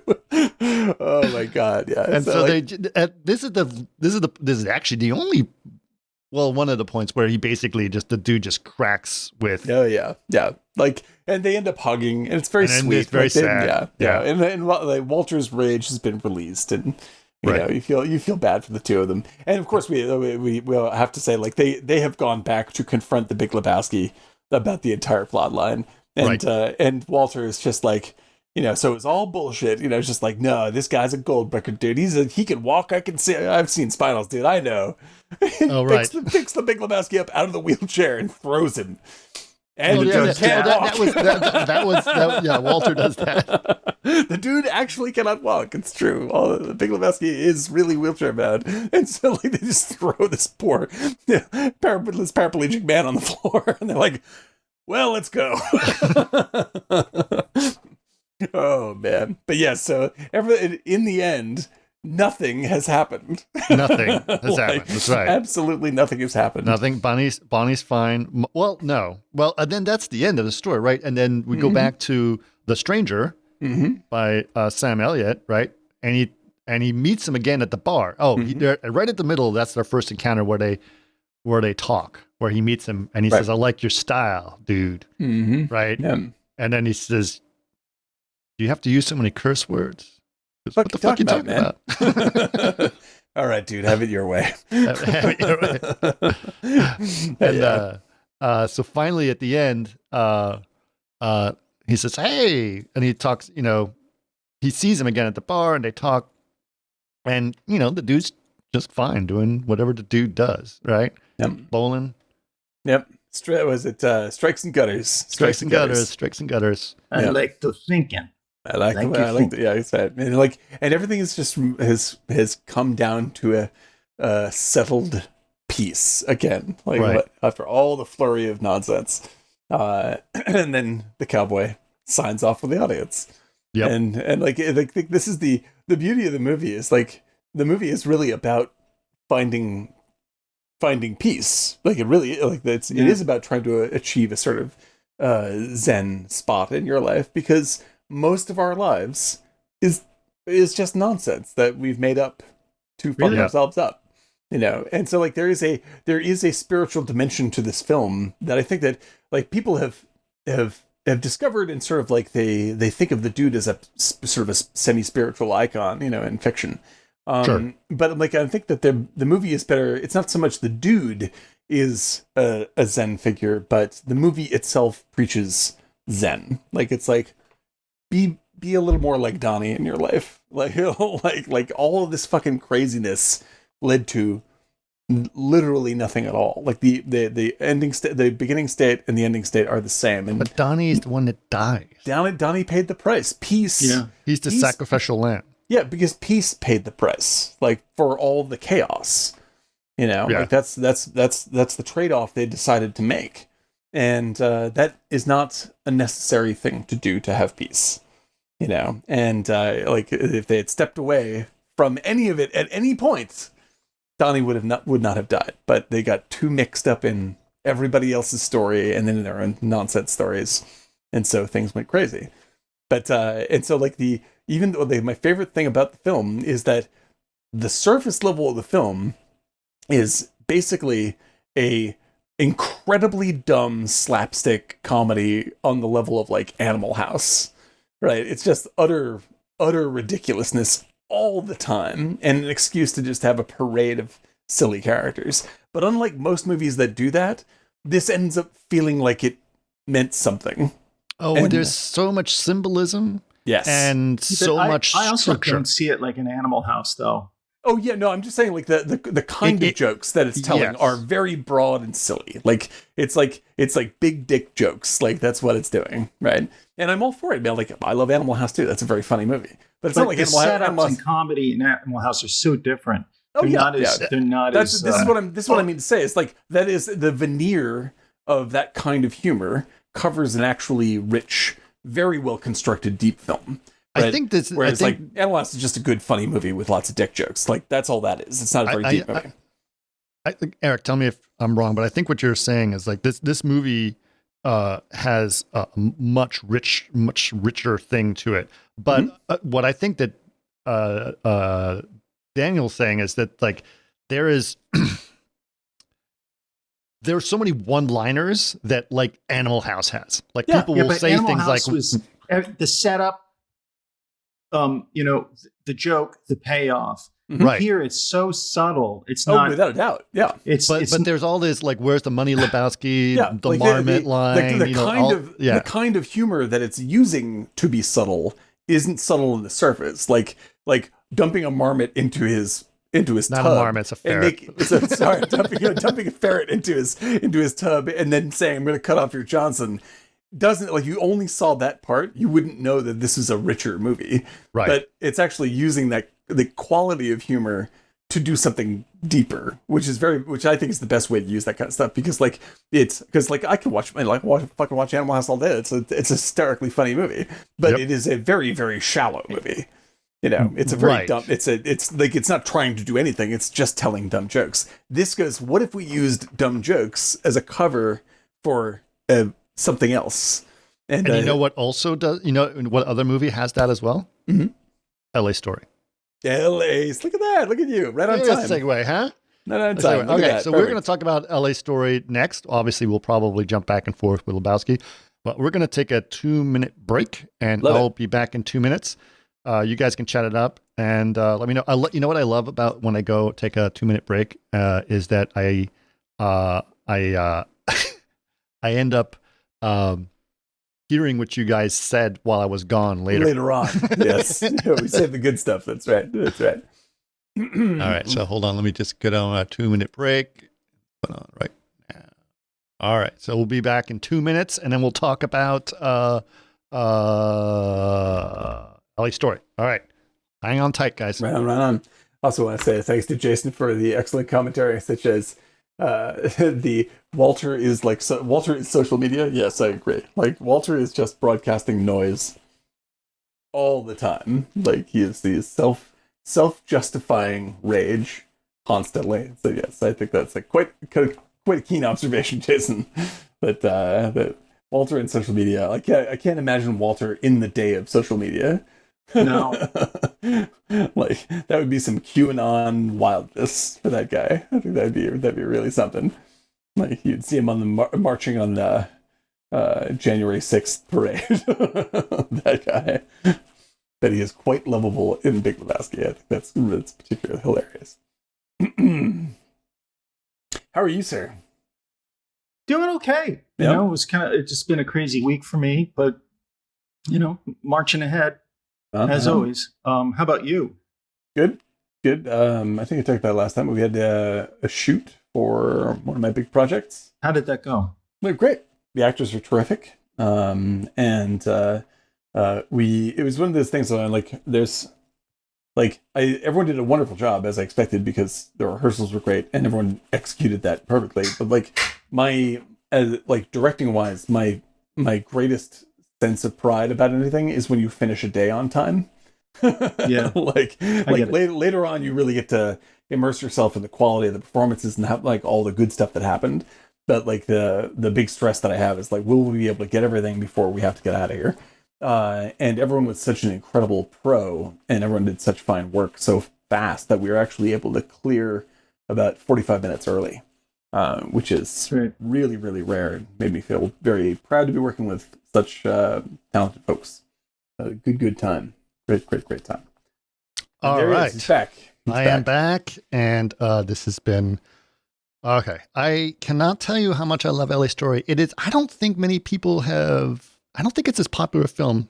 No, it's kind of hidden. It's a strange movie. It's not like a it's not like it's not like something like I don't know. It is a strange movie.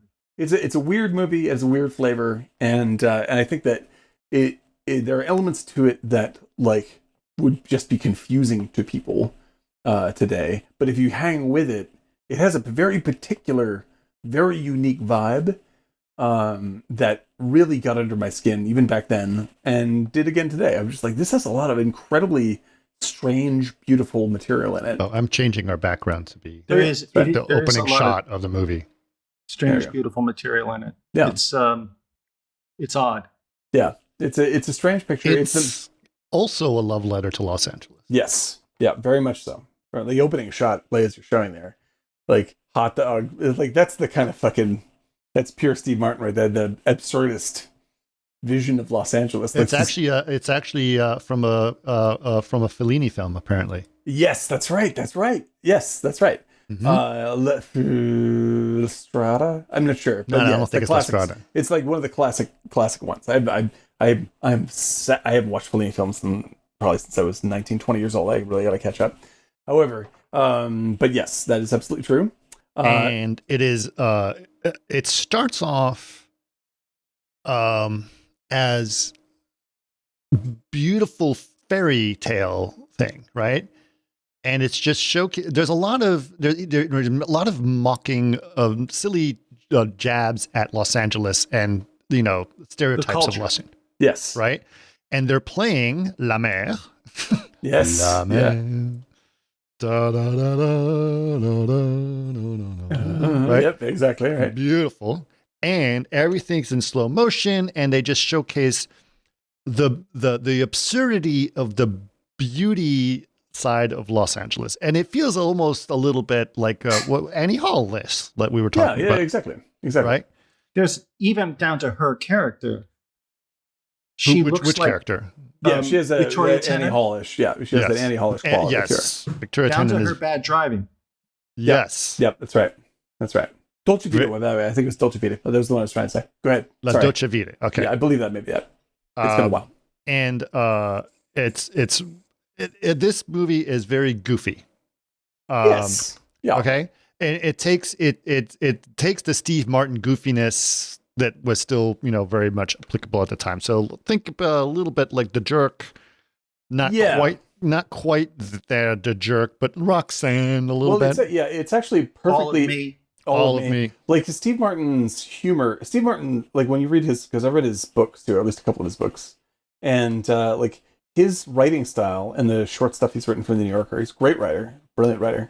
And he has great taste. And he's like he's an art dealer and all sorts of strange things in real life. He's kind of gotten out of comedy completely. Yeah, no, he plays banjo professionally now. Like, but he's also in that great show, Only Murders in the Building. Only Murders in the Building, tremendous movie. Tremendous I didn't like it that much. I'm obsessed with that. Obsessed with it. My whole family. But in any case, like his actual style is closest to L.A. Story. Like this is the closest in his movies that he is to his writing. And I suspect that like he was trying to approach this in The Jerk and stuff. Like Jerk is amazing, funny. He was movie. writing this for 7 years.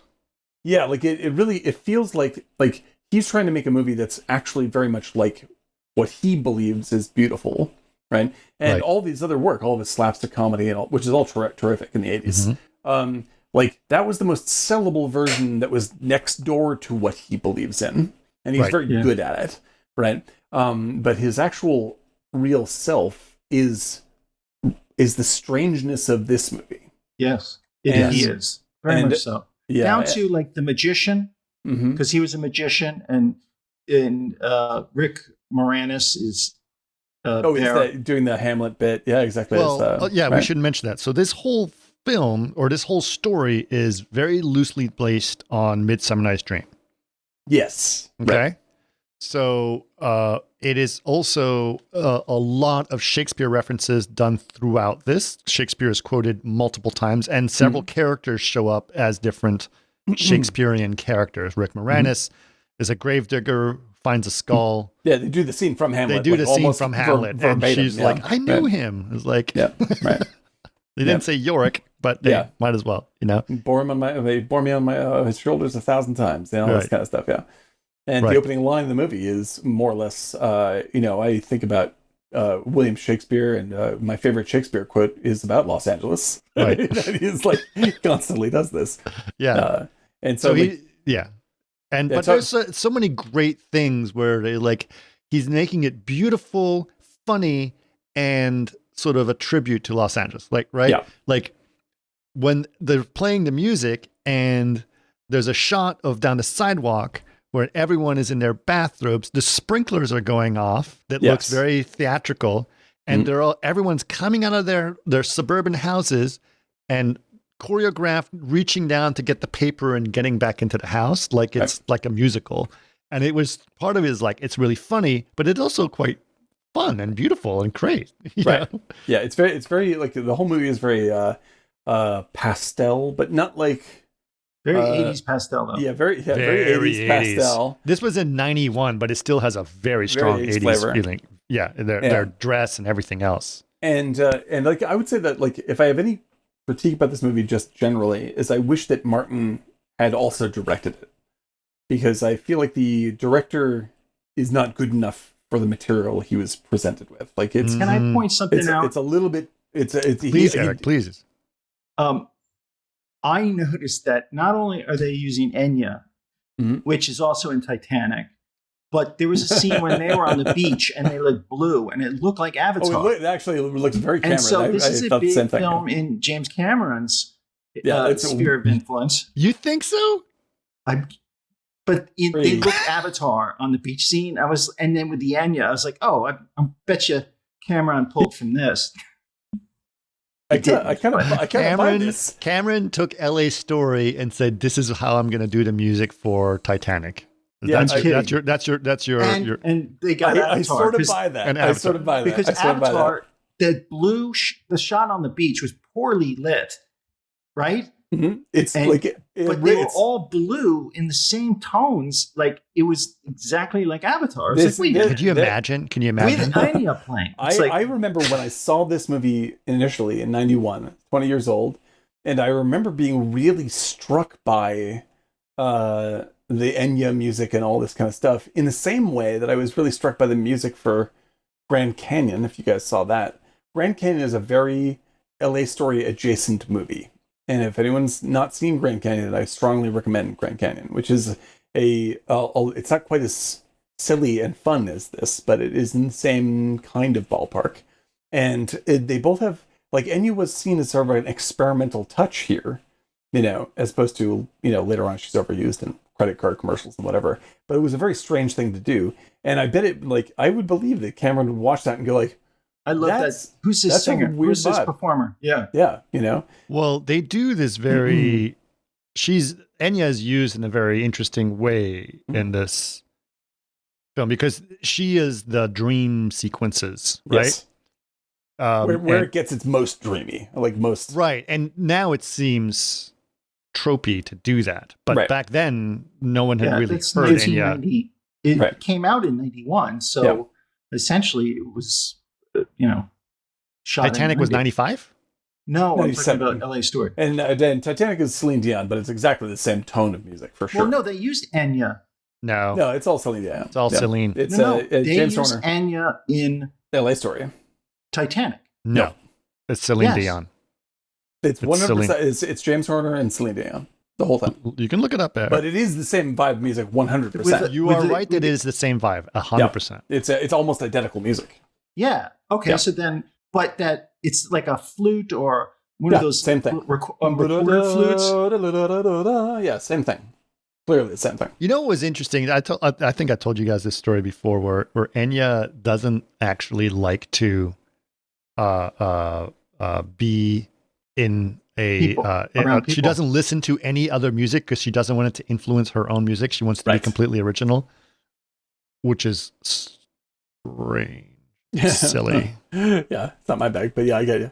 But yeah, like I mean, there's a like Clannad and there's other stuff that was of the period that like suddenly the strong like classical Irish influence started creeping in, and it was the first time like these were that and Grand Canyon were the first movies I saw that kind of stuff in, and the music was really strange and sort of like very for what you were normally hearing, the Harold Faltermeyer style stuff from the 80s. It was a big departure, and I thought that was like, it's my favorite parts of this movie actually are the Enya bits, where I'm just like, this is Martin really trying to turn this into, like, when he opens it up with a Fellini looking thing, like, he really wants to make this is what he wants this to be, his Annie Hall. Like, I'm gonna make this work of art. I didn't actually get the Annie Hall thing until just now. I was like, it totally is. Yeah, but when I originally saw it, I was like, because I was a huge Woody Allen fan. I just was like, man, he's just lifting Woody Allen down to her kind of mannerisms and her style and the way he kind of approached. It's not a bad thing to lift, though. Oh, this sure. works Not for many this. people have done it, but it is. I think it's still. That's Steve Martin, Yeah, like this is because it's also in the same thing as what's his name? In another movie in sort of the same style, in sort of the same era, is the Player, Altman's movie. Yeah. Which is like the twisted, dark version of the same tone. Like it's like the cynical version of LA Story. Yeah, exactly. So like people were really trying to get a hold of this energy. And when was the Player? I think it's 90, 91, somewhere around there. It's gotta right. be And so there is true, because they've got, what's his name is and then the girl is the producer who he sleeps with. Right. Yeah. Right. Yeah, exactly. So like there's some people, and I would actually, if the way I would really connect it to Annie Hall isn't just like the plot bit, is like both Grand Canyon, this and the Player all feel like they have sensibility taken from specifically the California bits of Annie Hall. The California bits of Annie Hall. Yeah. Yes. Yeah. Like it's the same sensibility all the way through. Same kind of jokes, same kind of like pseudo meta-ness about how Los Angeles is presented. Right. And clearly all these directors, even Altman's incredible, like deeply influenced by Seeing Annie Hall. Like that really, really, really caught in their brains, and they wanted to express that when they're talking about LA. And because like you look at like the Player is nothing at all like the LA that Altman draws for Long Goodbye, which is and the Player is a lot of his Pasadena, and a lot of Pasadena as well. Exactly. So like this movie, like I really think that like I in this movie, watching this again, I was just like, I feel like Steve Martin should have continued to try to make this kind of thing. Like he gets caught up in like family rom-com-y stuff throughout almost Father of the Bride and all that stuff. But that stuff pays. Like, it pays crazy. huge. It pays huge, and he did great work, like writing his novels, Parenthood. And stuff like this. And so like but as a filmmaker, he really tries for something here. I think he doesn't quite pull it off because he needed a better director. But like actually, the earnestness is really, really quite real. The girl, Tennant, yes, right, Victoria Tennant. She was his girlfriend at the time. No, they were married. They were married. They were married. So they did two movies together. She was not a very good actress. She's a little stiff in this. Oh my God. I think so. Yeah, for me on this, I haven't seen it since the 90s. I was like, God, I forgot how bad of an actress she was. Well, the thing is, she's okay. She serves the job of. She just serves the job. Fine. Sarah Jessica Parker, on the other hand, is great. Yeah, she's great. She's like, boom, she's right on it. She's so much fun. She's so much fun. Yeah. It's such a great time. And like she really understands the assignment. She's just like, this is actually her she said this is her biggest breakthrough, because before this, she was always she was a child actress. So this is her first sort of act as an adult, right? And more specifically, she always used to play the mousy person, right? Yeah, that's right. And so this is her first time where she gets to sort of show herself, more adult and sexual, right? Yeah. And she's fun. She lights up the place. She plays that LA Valley Girl kind of craziness. Yeah, and it's not like a hammy or critical kind of view of it. It's like usually that character is like, look at this empty bimbo. It's actually, she's like, you get the sense that she's like, she is quite smart. She has her own experience and her own goals. She has her own way of living. She has her own way of living, and this is totally legit. Like you don't like, she's not like, or anything like this. Like you're like, yeah, no, she's as legit as anybody else is in this movie, and maybe a little bit more so.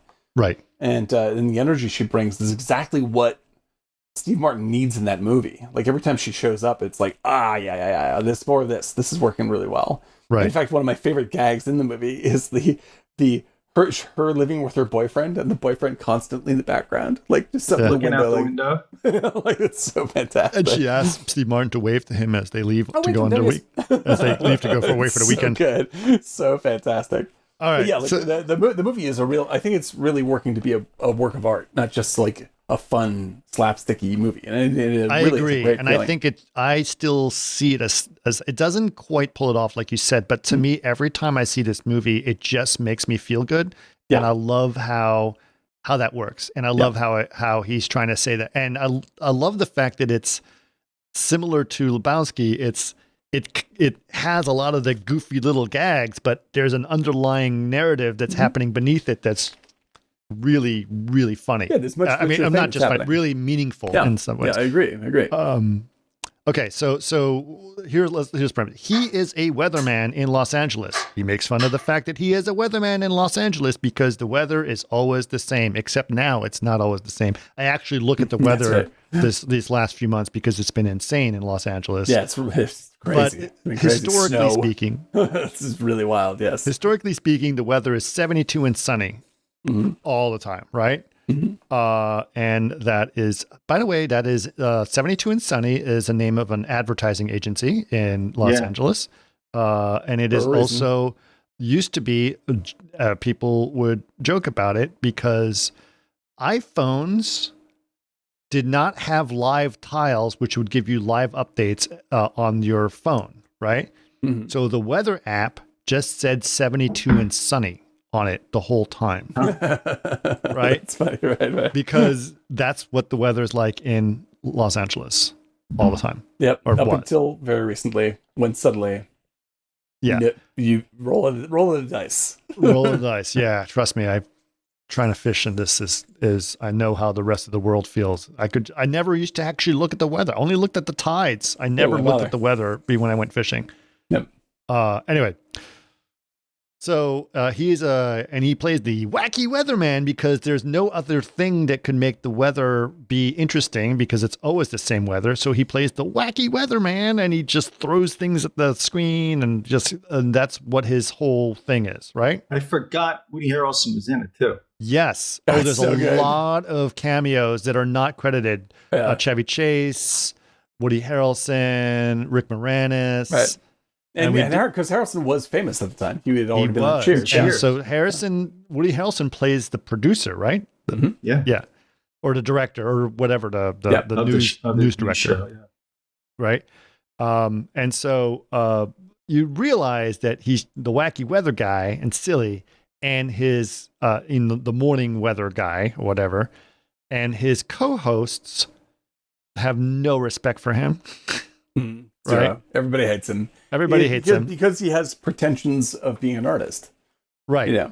You know, like one of the best sort of technically done bits in the beginning is when he is entering the studio, and he's like they're putting makeup on. He's got this whole like monologue as they're like everyone's sort of putting his jacket on and all this kind of jazz, and then he leads into doing his shtick, and which is very, very goofball as he does the weather, right? And as it closes out, you see the people that he's working with who are casting with him hate him, right?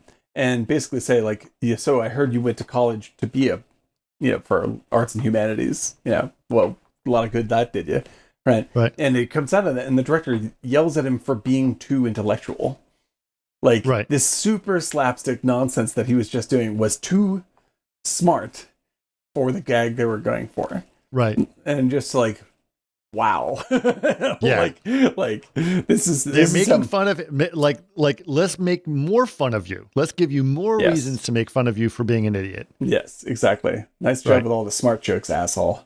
Right.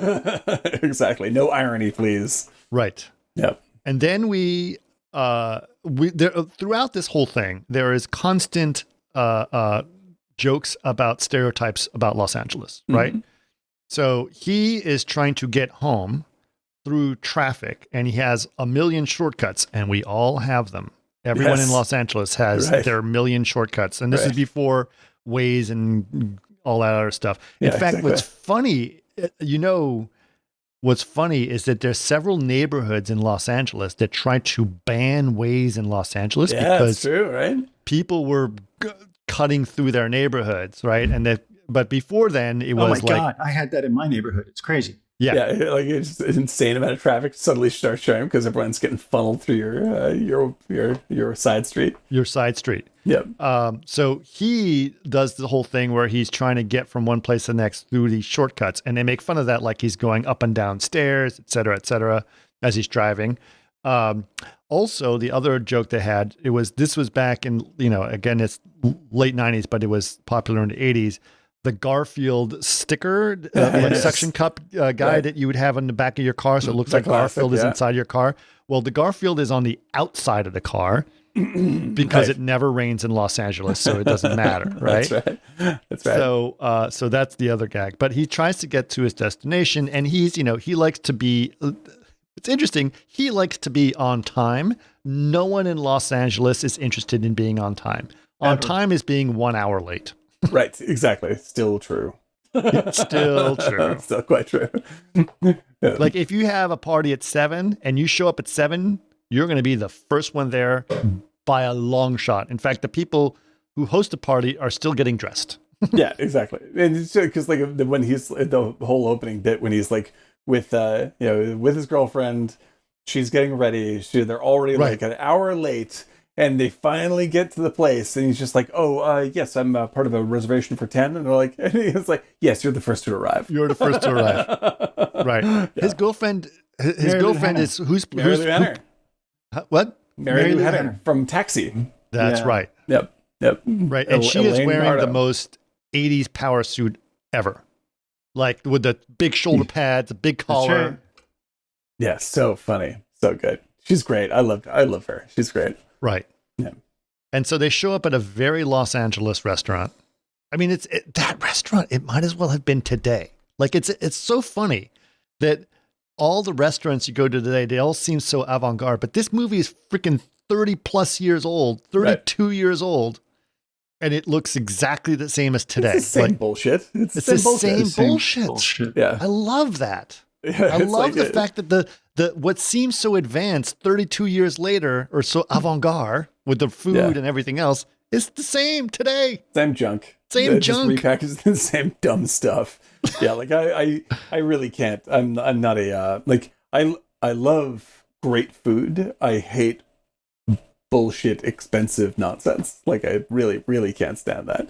And this movie really sums it up. It's just like the little plate with the curly cube asparagus and like a little smear of something. Just like this is sometimes $70. Sometimes it's good. Sometimes if you really embrace that and you just like say, fuck it, it's wonderful.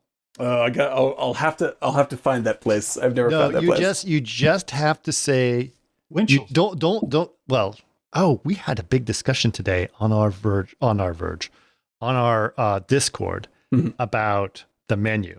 Yeah, you guys did not like the menu. I love the menu, right? I did not like the menu. I thought it was the menu. I thought it was predictable and not so. I really loved it and was very moved. I still think the menu is, I'm not necessarily saying it's a bad movie. I'm just saying like I've seen this movie before.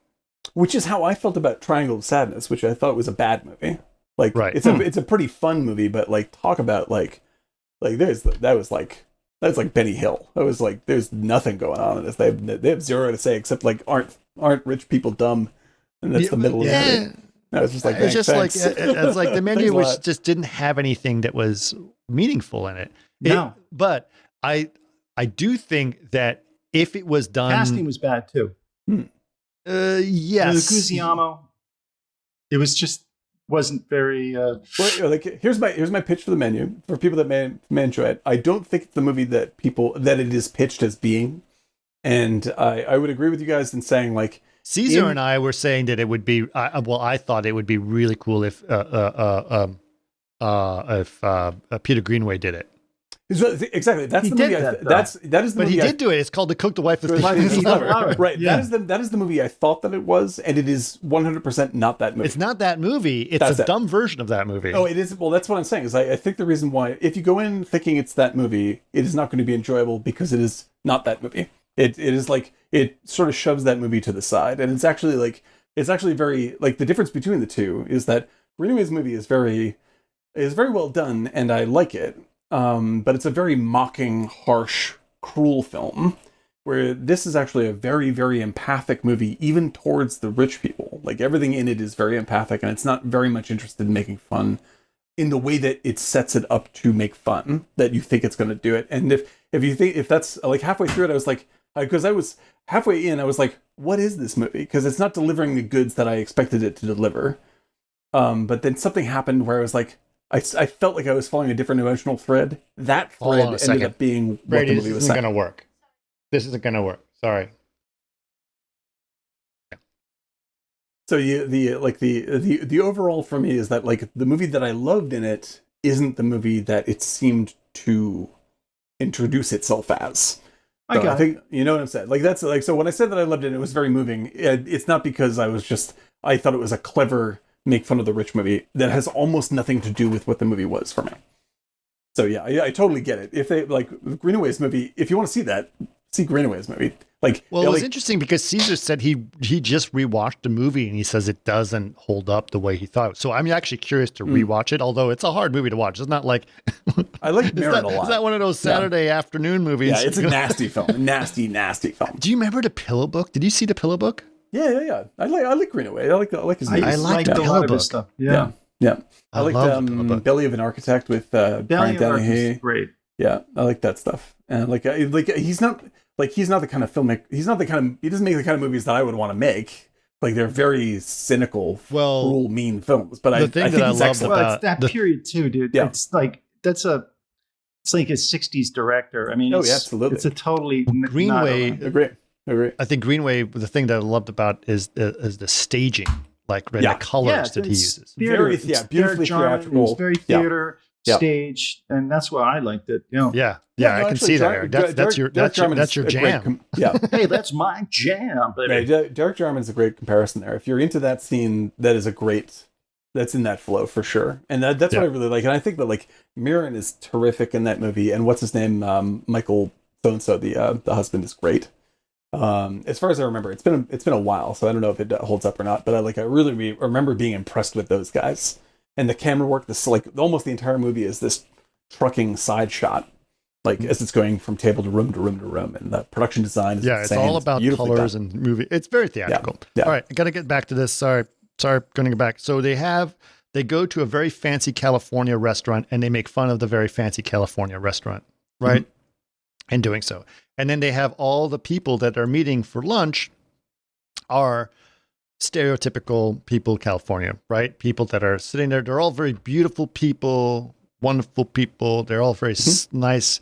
Some of them have bandages on their nose because they just had plastic surgery. Right. It was Iman. Iman was there. Yeah. The guy who plays Nicolas Cage's best friend in Raising Arizona was there. Oh, yes. That's right. That's so good. I love that guy. It's like, there's something wrong with my semen. He is classic, that guy. Oh my god, I pity you. Yeah, man, oh man. He told one too many Pollock jokes. Exactly. He suffers kind of the same fate in this movie as well. Yeah. When Martin goes bang and drives his head into the bell, I think it's pretty great. Right. But yeah, like and even in this, like this is what I really loved about the movie is like none of this is mean. Like no, it's sweet. sort of like it's a very sweet version of this kind of thing, as opposed to usually this is like. It's like look at these fucking jerks, you know. And instead, no it's one like the worst person. There's no bad people in this movie. There's no bad people. Patrick Stewart, maybe, but that's about it. No, but that's funny. It's funny as hell. Funny. He's not bad. He's hysterically funny. Right. Like there's no bad people. Everything is legitimate. Well, Everyone is kind. who's the actor who plays the husband, the English guy? Richard. Shoot, I can't think with of it. Nell and I guy. Yeah, he's terrific. He's great. I love that guy. He's so good. Isn't he also How to Get Ahead in Advertising? Yes. Yeah, wow, he's terrific. Good. He's become actually. I was just saying this. He's become like a gay icon for Britain, man. He's really huge. Let's see. LA Story is Richard. Oh God, what is his name? LA Story cast. I'll get it in a second. I thought it was Richard. It is Richard E. Grant. There we are. Richard E. Grant. Yes. And he's very, very funny in this. He is a fucking great actor, man. He is amazing. Oh, he's very always funny. been And he's great in this as well. He plays the perfect gentleman guy who's just love-struck and wonderful, really hilarious. And Anyway. he's in the position to be the bad guy, and he's not even a bad guy. He's not even a bad guy. You just feel sorry for him. Yeah, right? Exactly. Right. And so anyway, he's one of the people at the party, the English guy, right? He's charming and wonderful. Oh, so sweet. And he is waiting for his guest to arrive. He has a guest supposed to arrive, and it's played by Victoria Tennant, English woman, who shows up. And as we have mentioned before, Victoria Tennant is the person who arrives, and she's wearing literally like an Annie Hall hat and and the Annie Hall vest almost, right? Right? And everyone else, by the way, is dressed in 80s power suits and weird stuff like that, right? Right. So Steve Martin admires her, just completely infatuated by her charm, right? In the same way that you would see in Annie Hall. You're absolutely right. I never even put that together until recently. It's the same setup for sure. I think it's an intentional nod, and he wants to set it up that way. Right. Yeah. And him and his girlfriend are talking about it. She's as they're waiting for the valet to give them their cars, right? And then they do a joke, and then the girlfriend says, like, bet you, like, she's wearing that stupid hat. I bet you she had really bad hair. And then at which point they see her, and she asks them a question, and she takes off her hat, and her hair looks great. And at which point the girlfriend goes, ugh. Right. The little jealousy going on. She can see that Martin likes her. Like, it's all very clear, Right. And like the question, actually, what's funny is the question she asks is, if I want to do some loud booming sounds, what is the earliest I can make some? It's like, what kind of sounds you can make? It's like loud booming sounds. Like, loud booming sounds, probably about 9:30, 10 o'clock or something. Because it's like, what kind of like construction? She's like, no, like loud booming, that's 9:30 actually. We schedule these things. and the LA that he constructs is like so how can I say it? Like, it's so surreal, but everything feels naturally surreal. Right. Like, it doesn't, when something happens that's obviously not real, it doesn't feel like it's out of place with anything else you've seen. No, it feels like, this like anywhere else in the world, this would be ridiculous. But because we're in Los Angeles, it makes sense. I suppose it all makes sense. Yeah. Right. Which I think, I think this is why I just realized this. I think this is why I love this film so much, is because this story of, because it's in this city, this makes sense, is a very big trope, right? Like, and the one that they do it the most on is New York, right? Yeah, 100% sure. New York, right. You always do like, New York, because it's New York, Annie Taxi Hall. Driver makes sense. Yeah, because it's New York, Annie Hall makes sense. Because it's New York, Ghostbusters makes sense. Right. All of these things. But they've done it a little bit in LA with Annie Hall. Yeah. But it really, at that time, there wasn't really there one wasn't like a that. good It was kind definition. of the first time where it was a New York, it was this type of film honoring a city other than New York. But it's really rare for that's LA. why it for me, when I saw it in the theater, that's what I was expecting to see, and I saw it. Yeah. And it was lovely. That way. Because there are plenty of times that LA is used as like as a bad guy in movies. Not in Heat. It's like Heat is one of my favorite LA movies. Where the city is sort of neutral but uncaring. Like, it's extremely accurately drawn in terms of like where everything is, the tone, the styles, the architecture, and all this kind of stuff. But it's also very like, you're on your own is the flavor that that movie gives off. Collateral is even more kind of frightening. It's still accurate because my man is very focused on doing that kind of stuff. But it's still like making it sort of subservient to the characters' interests. Whereas in LA Story, it really is the movie. Almost as much as like Taking Pelham 1, 2, 3 is almost more about New York than it is about any of the characters. Like, it's like, here's the strata of New York, and we're using the subway as the metaphor to connect all this kind of stuff. And here's Quint, the bad guy, and here's not Klugman, rather, I keep on saying Jack Klugman, rather, Walter Matthau. Walter Matthau. You know, and this movie feels the same way. It's just like, we really want to talk about LA. This is an LA story, and here is a typical story that happens there because this is a magical place. But the other thing I noticed is that those type of setups they do, where it's the earthquake setup, everything, that's pretty much like, what's the one with Eddie Murphy in L.A.? Beverly Hills Cop? Beverly Hills Cop setups of like what you they see are LA absolutely. as. You're right. Like Beverly Hills Cop does it as well. I can't believe there's an earthquake here, and they wear shoes looking like dogs. Right. And it's like, those crazy people. That's the kind of thing that it was just, it pushed a lot of. Yes. Particularly the old people driving away in the far. Right.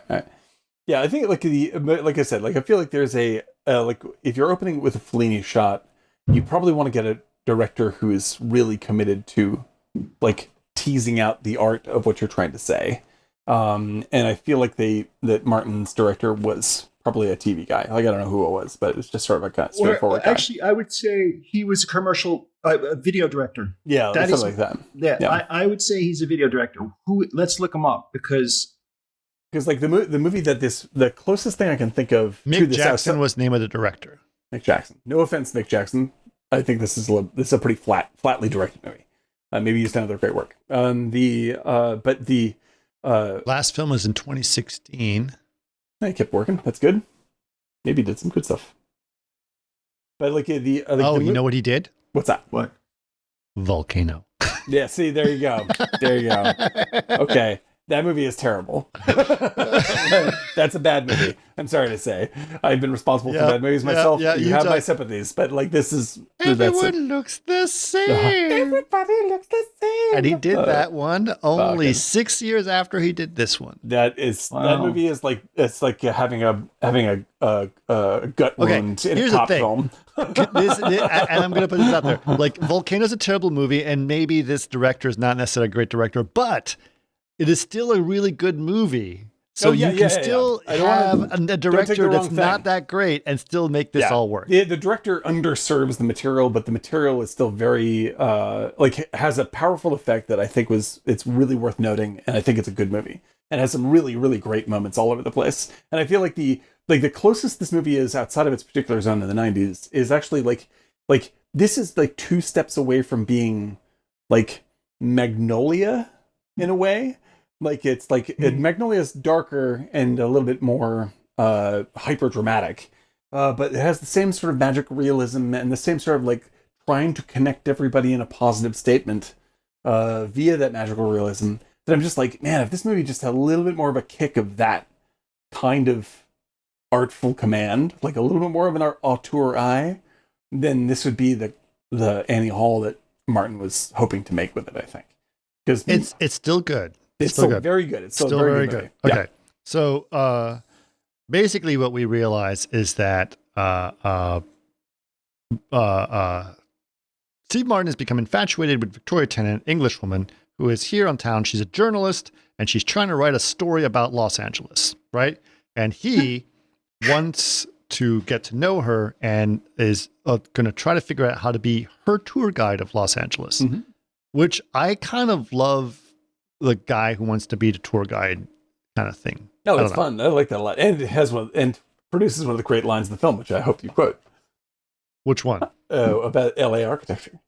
Oh, yes. 30 years old. Yes. These some of these buildings have been around since 1923. It's right? So good. Yeah, like it's such a fun, like it's loaded with these like little funny, sweet. Speaking of which, I do really want to say something that architecture thing, because we're talking about level Los Angeles. Everyone needs to look up Ice Cube architecture Los Angeles on YouTube. If you've never seen this, have you ever seen this video? I believe you sent me this video. Yes. This is Ice Cube talking about his love of Los Angeles through architecture. And he talks about Charles and Ray Eames. And it is one of the greatest videos ever. Yep. It's awesome. It is awesome. I love it. And he talks about specifically like the different freeways. And he's like, there's different kinds of freeways. The 405, that's bougie traffic. That's true. The 110, that's gangster traffic right there. That's right. That's right. There's a difference. And he's 100% right. And unless you live in Los Angeles, you don't know. Yep. That's good stuff, man. Yeah, drop that in and the so Discord. look up Ice Cube. And Ice Cube has a passion for architecture. And he talks about, the Forum, Cockatoo Twins, what's the other, the towers, Nakatomi Tower. No. Nakatomi Plaza. The sculpture towers. What are they called? The Watts Towers. Watts Towers. Yep. So no, it's great. So yeah, No, Ice Cube's fucking awesome, man. Ice Cube loves architecture, and that I think to me was like the biggest surprise and wonderful. Yep. Apparently, Moby is a big architecture buff as well. Yeah, I heard that. As well. All right. Anyway, so but they do talk about this, and so what ends up happening is we start to realize that Steve Martin is incredibly dissatisfied with his life. He is a trope. He is being seen as goofy and vapid and shallow, and really he has way more to offer that he wants to do, artistically speaking, and he wants to express himself artistically.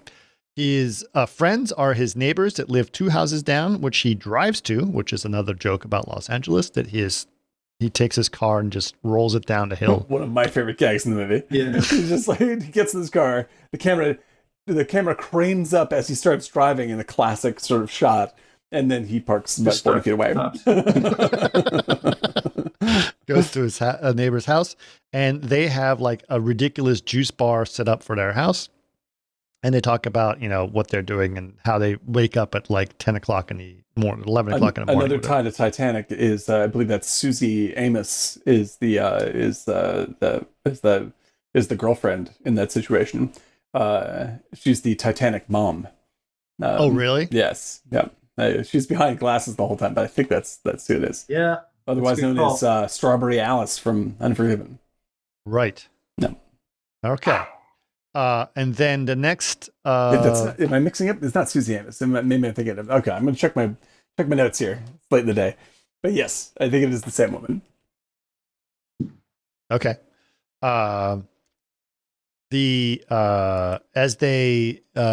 Frances Fisher. Sorry, Frances Fisher, not Susie Amos. She's also in Titanic. So him and his neighbor, they do video art pieces together, where they film him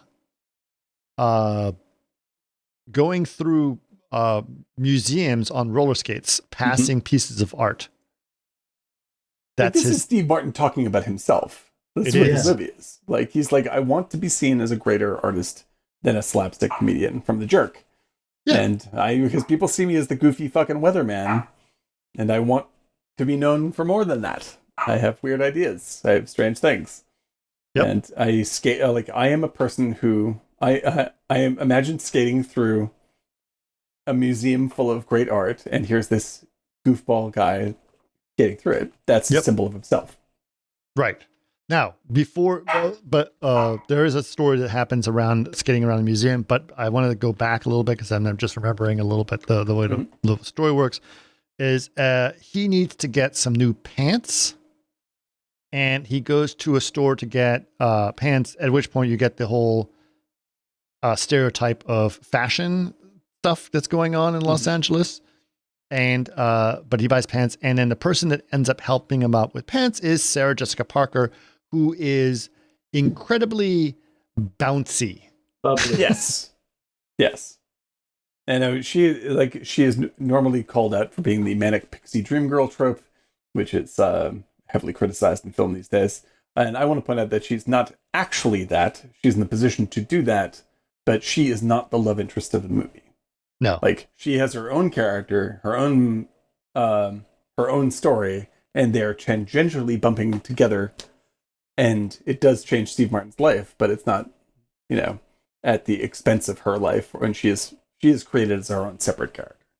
Well, I think what she teaches his character is to just be himself. Yeah, and who the fuck he's cares the one what who's people holding think? himself back. It's not everybody else. Yeah, she's the freest person in the movie. Yeah, right. She is an example of how to be. She's not there to magically make his life better, which is the critique that is leveled on that kind of character.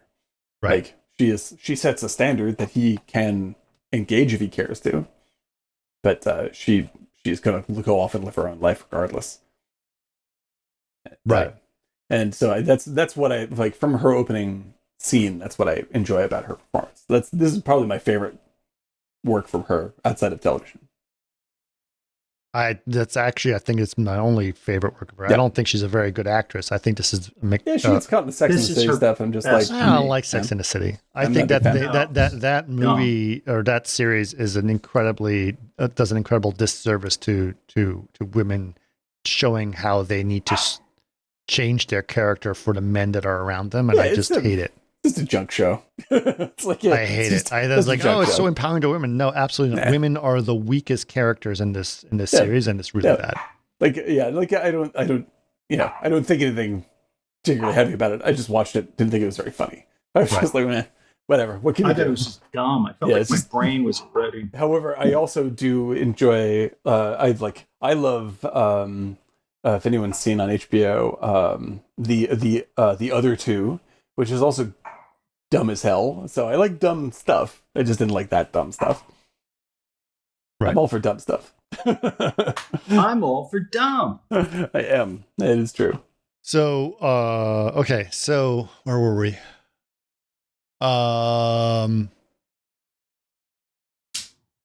Meets her.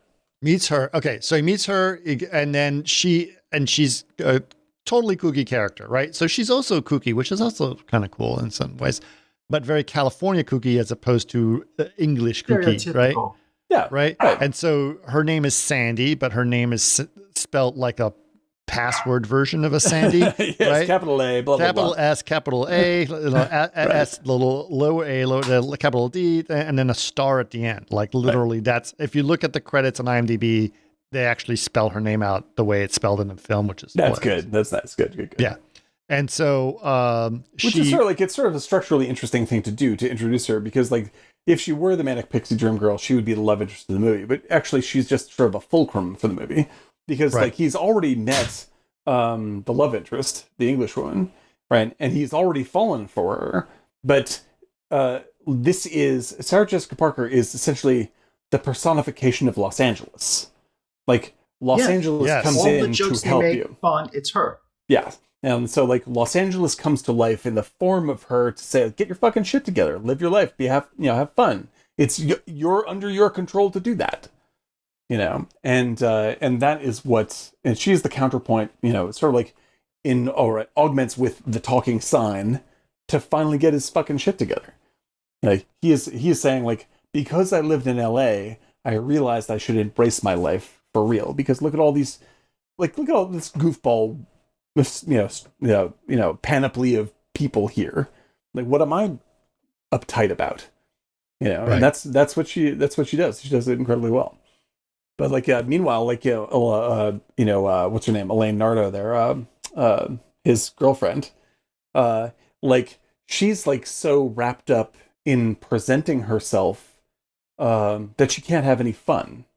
Right. And then so she ends up hooking up with Kevin Pollak, and like, you're like watching the movie, like, why the fuck would you cheat on Steve Martin for Kevin Pollak? No offense, Kevin Pollak. Well, it's clear. It's a very 80s mentality. Like, he's going to be more successful, so I'm going to be with him. Right. Right. Exactly. And so, and he is his agent. Yes, exactly. Right. Exactly. So it's like, you've been sleeping with my agent. And he says as a joke, she goes, how did you know? It's like, wait, I was right. This is how I find out. You tell me. You tell. This is how I found out. Fucking you tell awesome me. line. Amazing line. But yeah, like so he is sort of like, because of that, like he's suddenly just sort of cut free. Like he's just like, oh shit, like I don't, like, like now he's like he's flying through the movie with, windmilling his arms, and he doesn't know who he is yet. Right. And that's basically what the movie is about. It's about him becoming himself. Yes, and he's very happy about it. He's very happy that she's out of the picture, right? Because it's like, oh, well, now she's the bad person because she cheated on me, so now I can be free. And that great shot of like following him down the stairs, and he's like all depressed, and then he's walking. He starts going like starts doing the Steve Martin dance. It's hysterical. Like that's a great gag. That's a totally great gag. Right.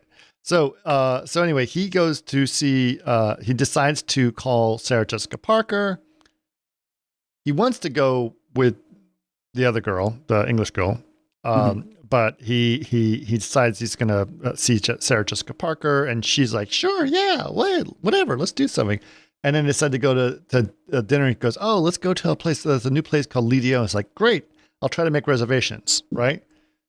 So he tries to make reservations at this fancy restaurant in Los Angeles.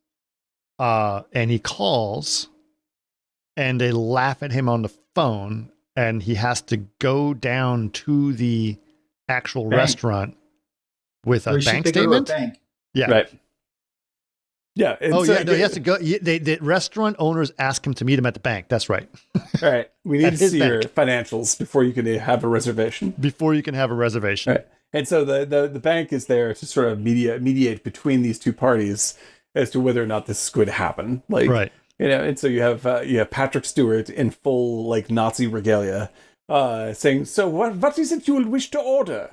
And they're like looking through the menu, like I was thinking maybe the duck. You cannot have the duck. I am the chicken. Yeah. What about my date? If I can't order for it's like she can have the duck. And it's like, fine, she can have the duck. You can have reservations in 5 weeks. It's so fucking good, man. That's hysterical, right? At which point he calls Sandy and says, I was thinking, I heard bad things about that restaurant. Maybe we can try another place.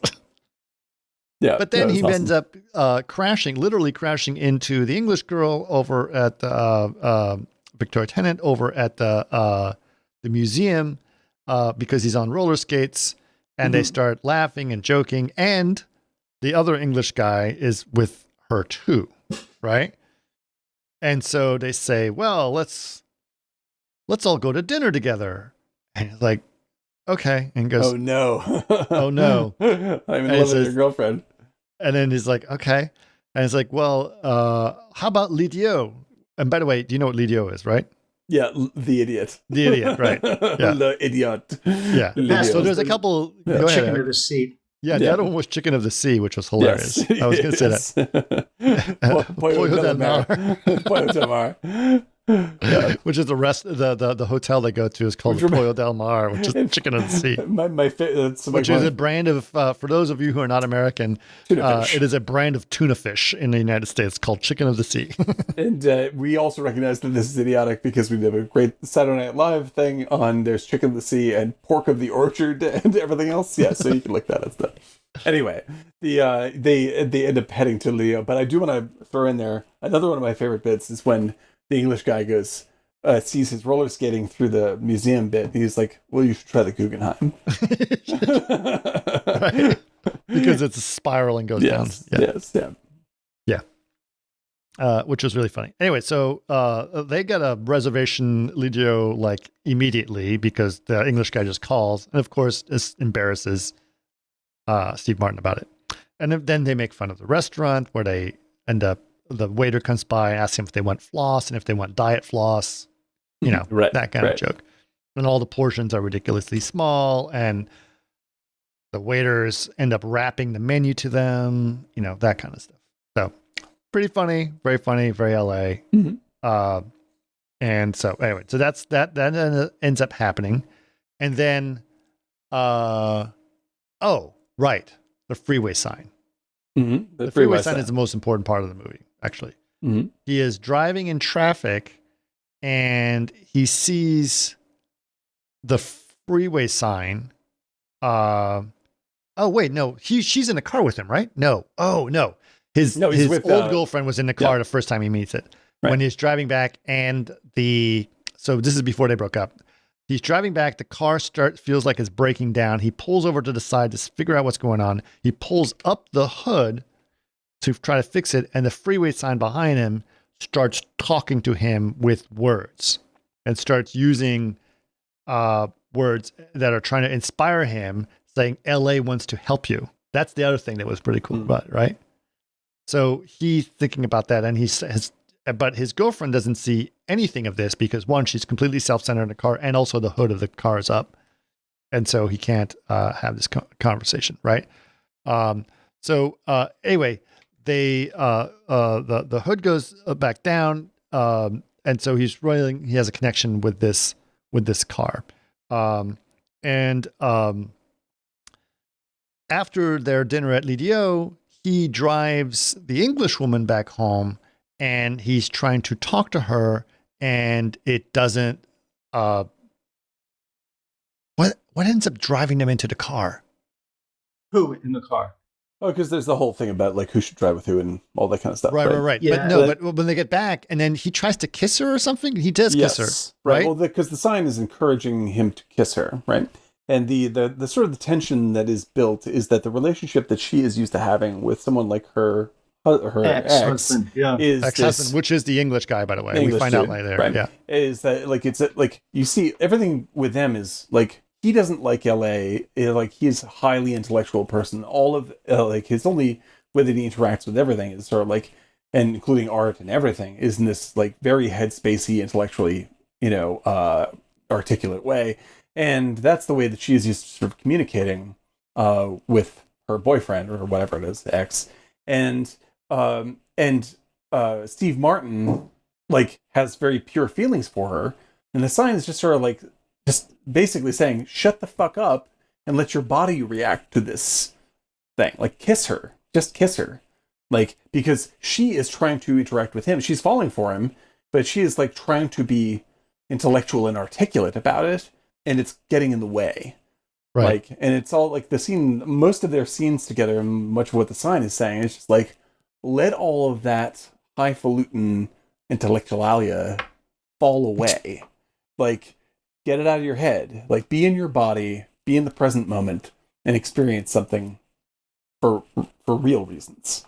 And because everything you see with her and Richard Grant, like, it's when they cross-cutting the two driving, right? Her and Richard Grant are just like talking about highfalutin arty stuff, and then it cuts back to Steve Martin and Sarah Jessica Parker talking about like she's quizzing him on like trivia about films, about Hollywood. Yeah, exactly, about Groucho Marx and shit like this. Right. And so with that, like that is very similar to Manhattan and Woody Allen's observations on the pretentiousness of appreciating your own appreciation of art. You know, when Diane Keaton in that movie and her boyfriend are like talking about the Academy of the Overrated. You know, that's from Hannah and Sisters. That's from Manhattan. And and like just like and Van Gogh, of course we can't forget Van Gogh. And they're just like knocking the shit out of all these great artists. And Woody Allen's just like, everyone you listed is great. You're a fucking idiot. You know, and so like that's kind of what, in a gentle way, Steve Martin and the LA sign are saying. Just like, you're not really appreciating things if you're stuck in your head. Like, be here together. You know, hug me, says the sign, and he hugs the sign. Yeah. You know, and that's so like it's like I think that's the argument it's making for LA is like, I know LA can be seen as vapid and silly and and it's surreally dumb sometimes, but there's an honest feeling here, and you should embrace it if you want to have a good life. Yep. And that's what she's convinced by when he kisses her. Right. So what ends up happening is that he's developed a feeling for her. They're doing something, but she sort of pushes him back. She's saying, "I can't be putting my tongue in strangers' mouths right now," and so that's the sort of story that they're saying. But what ends up also happening after that is that basically, he wants to get together with her, and she goes, "I can't. I'm getting together with my ex." He doesn't realize who her ex is because doesn't know yet. Right? She goes, "I'm getting together with my ex because we decided I told him I would give it another try to see if we can make it work this weekend." But he's like, "Oh, okay." And he's very upset about it. So he goes to tell Sandy about it, and she goes, "Sandy, we can't we can't do anything because, I was trying to get back together with this woman. She goes, oh, how does that make you feel? It's like, it makes me really angry. She goes like, well, why can't you go with her? He goes, because she's going with us. Like, oh, that's terrible. And it's like, well, why don't you just go out with me instead this weekend? And he's like, well, I can't do that because then I'll be doing that to get revenge on her. And he goes, it's like, I don't mind. Yeah, it's fine. Who cares? Yeah, I know. And Let's he's do like, it. And he okay. says, I don't mind. And it's like, And oh, he's like, okay, well, then he's let's. like, well, I just don't think it'd be right to make love to you. And she's like, yeah, that's fine. We'll just have sex then. It's like, and she's just like, I don't mind, whatever, let's just go away. Yeah. And so it's like, okay, well, let's get in the car and let's go to Santa Barbara, right? And they go to the Chicken of the Sea restaurant or hotel, which is supposed to be, which, by the way, those type of little sort of mission style hotels are all over the just coast. literally the fucking coastline. Yeah, exactly. Right. Sure, right. So they go there, and turns out that, of course, both couples are booked into the same hotel, and they Next happen door to to each have other. rooms right next to each other, and they don't really realize it, right? They go there, they end up having sex, and he ends up having sex with Sarah Jessica Parker, and she grabs his hand and she puts it on her breast. This was a hilarious thing. I think so like 80s Los Angeles, right? She goes, your breasts feel weird. She goes, oh, that's because they're real. That's because they're real.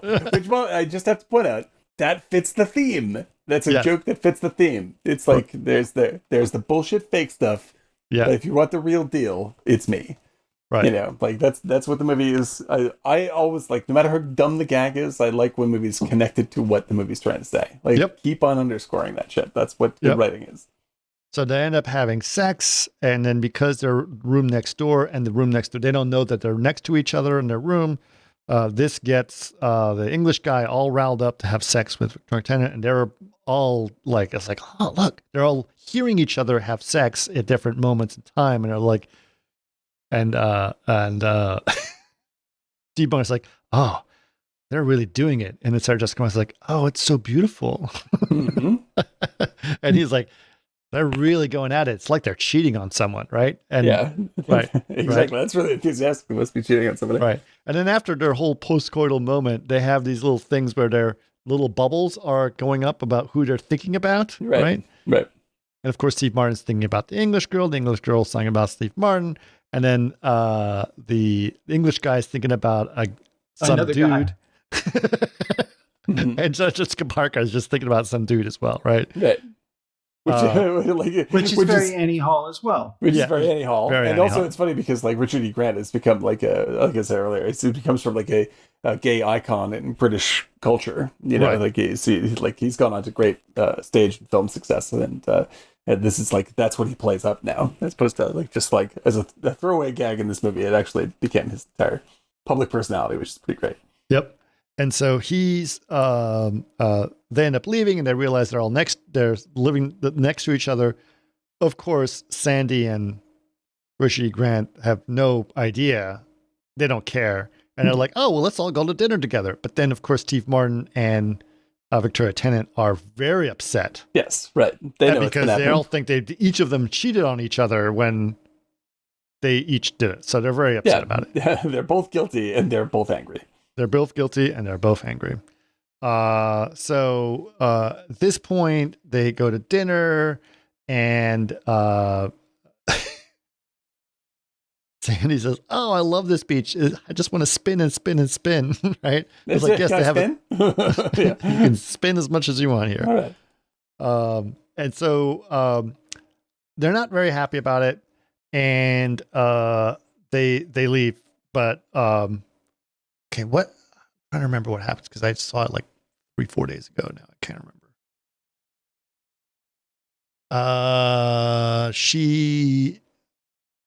Well, they have a big fight on the beach, right? They have a big fight on the beach. Right, That's right. Right. And she says, I can't be with you. I can't be with these things. And she's very, very upset about it. Yeah. And he goes, well, if you leave, I will, well, how will you stop me from leaving? She goes, I will, because he's the weatherman, right? I will change all I will change the compasses on the plane. I will create all this crazy weather to prevent you from leaving. Which is kind of the magical thing that happens in a lot of ways. Yeah, I will, my feelings for you will reverse the polarity of the earth, and this all like you will not leave because my heart feelings are too strong. My feelings are too strong. Right. So what ends up happening is that she ends up trying to leave, and with the Enya music that happens, everything starts to happen, and then her entire plane is grounded, reversed, sent back to the gate, and she takes a cab, realizes that it's him, takes a cab, goes back to his house, and they kiss. At which point he grabs her and takes her to the freeway sign and says, "This is the sign that told me about this. I knew it was going to happen." And then, anyway, that's they trying to do whatever they wanted to do, and the sign says it always wanted to be a bagpipe, right? And then it goes back to being a normal freeway sign, right? And it says everything clear. Yeah, that's right, and everything is right in the world again, and there's nice little thematic through lines because like the only other time he's a weatherman, it's always 72 and sunny, etc., except for 2 times, right? Which is the end of the movie when all the stuff he said would happen because his feelings are so strong. Right. It basically grounds the plane and brings her back, and the storm, etc., etc. And also when he pre-records the weather. Yes, right. And so she did. And so and when Sarah Jessica Parker, when he meets her really for the first time, it's raining because she is that force. Yes. Right. And so it's it's a light and easy movie, but I want to give Martin credit for the things he putting in the depth that it has. Yeah, the layering. I do. I feel like the casting was wrong though. That's my only problem after seeing it all these years. Yep. I felt like there was, even though he might have been married to her, she just was flat, and there was nothing you'd want to run back to. Fight for. I think it maybe because they were actually involved, they were afraid of That's right. They just didn't land the chemistry, right? And sometimes it works and sometimes it doesn't. And this is a little bit there's way more chemistry between him and Sarah Jessica Parker. You're just honestly, that's who he should be with because she's amazing, Right. And so they I think that they probably should have gone. I don't know who he should have cast for that, but what's her name from The Jerk? Oh yeah, Bernadette Peters. Exactly. Bernadette Peters. Yeah, exactly. Exactly. Yeah. That's exactly kind of needs to have some element of that energy. So when there's a turnover, essentially, you have to clear the clouds of her English heart, right? And in the end, she has to become herself as well. That's the journey that it has to be on. But she never really gets to do that. You don't see anybody's journey, and you don't get the depth of anybody. That's the problem with the film for me after seeing it all these years. But it's almost like I would have dumped if I was doing it, but I would have dumped Mary Lou Henner and just had him make it more like Stardust Memories or Manhattan, where he meets Sarah Jessica Parker, and that's the start of something, and then instead of she going off to school, he goes off with this woman, and give more to her, that role with her and what she teaches him. Because you're introducing all these people and Mary Lou Henner and all their friendships and everything. It's it just thinned it out and didn't give room to build what the main characters should have had more juice. And Steve Martin carries it out because he's a strong actor. Yeah, and he's good. His the ideas are good. The script. He loves LA. That's really clear. He's trying to layer it very well. And I think that's what for what Chris and I love about the movie is what we love about the movie, I think, is the LA-ness is dead on. He really the romance the romance that he nails is his romance with LA. That's what makes this movie work for me as well as it does. Where I'm just that's the sweetness and wonder that he feels here, and he makes an argument he makes the in making a Woody Allen-esque movie, he's making a he's making an anti-Woody Allen movie. Exactly. Exactly. He's what if we made a Woody Allen movie, except instead of being about New York, it's about Los Angeles? It's about Los Angeles. And instead of making for it. And instead of basically saying Los Angeles is bullshit the way that Woody Allen does, it's like, yeah, it is, but isn't it wonderful? But isn't this, there's something real to this. As silly as it seems, there's something real to this, which is what he's saying about, I'm just saying the chance there was opportunities in this viewing to see that the script was really had a magic to it. It was very, Steve Martin, but then he pulled in all these gags in the dinner, and I know the dinner, was supposed to show the friendship, but it's like, it lacked a certain, I think it's always how I remember LA. I think it's a great homage to LA. Mm-hmm. I just felt like there was an opportunity to really, Jessica Parker was strong in this. Yeah, I agree. And she was so dynamic and cute, but there was something to her that it should have been like, she guided him more and made him change more. I feel like I think he needed the English people there to offer the pretension. Oh, without a doubt. I think his argument is very clear. But that's still the love interest. The love interest. Yeah, what Eric's saying, and tell me if I'm wrong, is like essentially Victoria Principal isn't Annie Hall. She is Diane Keaton from Manhattan. Victoria Tennant. Victoria Tennant is and that's really the role she's there to play. And and if she's going to turn into Annie Hall at the end of the movie, she's got to turn into Annie Hall. But instead, she stays Diane Keaton from Manhattan, who is an unlikable jerk. Like she's a mean, shallow, hyper-intellectual jerk. And just as bad as any of his other ex-wives, right? And from Annie Hall, and like Victoria Tennant isn't that bad in this movie, but she never breaks out in the way that Martin himself breaks out. So the argument is unsuccessful. And so I think that's I agree with you, Eric. Like there's a great missed opportunity for a yet better movie. Like there's a really sort of great work of art movie that happens. When they were at the hotel, or when they shot at the Ambassador, when they were there, it was like.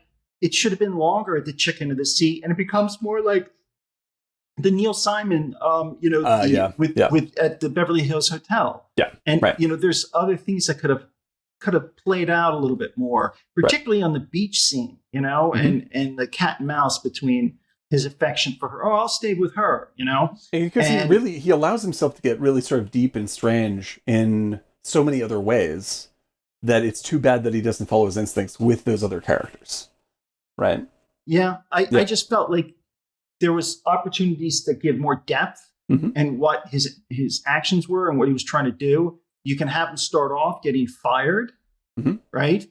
And then he meets Jessica Parker, and he's maybe for a job interview because he needs new pants. Right. And then his ex-wife is his agent. He goes to meet his agent, for dinner. To talk about something, and she's there, and it's like, does it bother you she's here because your ex-wife? No, I'm fine, or whatever. So the point is, just get rid of those characters and focus on him, his neighbors, Sarah Jessica Parker, right? Build that little world, all these strong women, and I thought those two women were lovers too, right down the street. Yeah, that's the implication, right? Yeah. And so it's perfect, like the perspective of women, to change his life or help guide him. Yeah, so it's all there. It's all there to be exploited. It's just that it was just like after seeing it after all these years, I was like, God, there wasn't enough meat. There's something there that exactly. I'm with you. I think she was a strong actress. Yeah, I hear you on all that. To him, there was too many beats where it was just like, but it was good. It holds up. Yeah, the great stuff is great, and I think I really recommend the movie. I think it's a really good movie, and the stuff that's great is is great in a really it's unique, very funny too. Let's just not forget funny. It's very funny. It's very sweet in a very earnest way that I like. And I love the argument of the movie. I think it's a really unique, weird movie. I don't think it's a total success, like Eric is saying. And I think there's another movie that they could have made out of it. But the movie that they made is good. And it's good in a really fucking weird, inventive way that I can't think of another movie that's exactly like that. So I'm still very pro on it. I would totally say if you see this movie and you like it, definitely check out this other movie, Grand Canyon, which is the sort of more comedy drama version of this picture in a way. but it's and it's successful in ways that this is not. And it has Steve Martin also in a great role, and it has a lot of the same flavors. It doesn't do what this movie does, but like it may fill out some of the stuff that it doesn't do. I'm going to give you another movie, and I'll see if you agree with me. Another movie that I think is along the lines of this movie, which is like, kind of seems like a slightly silly movie, etc., but actually has a really amazing message underneath it that is incredible, and also very much about Los Angeles, is Blast from the Past. Oh, a great movie. Great movie. Great Live movie. and Die in LA is a great film. Yeah, Live and Die in LA. Live and Die in LA. Yes, I know. But I'm trying to go with the movies that are like, you think are movies. silly and whatever. Yes. And That's a silly movie. Brendan Fraser, Blast from the Past. Terrific movie. Alicia Silverstone was incredible yes, too. Yes. Yeah. And really good. Walken. Yes, Christopher And Walken's great. and Sissy Spacek. Oh, good movie. Good movie. That's a good movie. Like that is I would say Blast from the Past is that's not as deep as say Annie Hall, but it is much more successful at being like frivolously wonderful. Oh, absolutely. And it's just fucking, it's so, you just watch it, you're like, I if fucking you don't love this. fall in love with Brendan Fraser and Alicia Silverstone, It's because both of them are perfect. just like very flawed and wonderful people at the same time. That's a lovely movie. That's an underseen movie. That's a great movie. Really, it's a rom-com. It's definitely a rom-com. Yeah, very light. Very very breezy. light, but it is very good at what it does. Super good. I wish that Alicia Silverstone just kept, and she shows up now and again, man. Yeah, like, she showed up in How to Kill the Killing of a Sacred Deer. Dude, exactly, right? Yeah, like that's the kind of stuff, which is great. I love it. Oh, wait. Yeah. I love that movie. Yeah, what was good. she again? She's the mom. She's the mom of the kid. Yes. Oh my God, she's so good in that. That's right. Yeah, she's a great very actor. talented actress. Yeah, I love her. And does not do that much film. All right, listen, guys, we're going really late, and I have to get going. So this one went a little long. Sorry about that. I know we did a long time ramping up as well, so I'm probably going to cut out some of that for the actual podcast, which I do. But anyway, listen, thank you so much for attending our annual birthday bash. Happy birthday. Last time was Guilty Pleasures. This year is our love letters to Los Angeles, and I really appreciate it. Eric, thank you for joining us, and remind us for your birthday, we will do something special as well. Thank you for joining us? Yes, thank you for joining us. I'm talking to the people. Yes. Oh, not you. Said, and Eric, thank you for joining us. I was like, don't I join Eric? Sorry, that came out wrong. Eric, remind us that we need to do something for your birthday, right? That's right. Yes. So so that's what we'll do. But for everyone else, thank you for joining us. We appreciate it. All right, you guys ready to do this? Yes. Drink. Talk. Drink.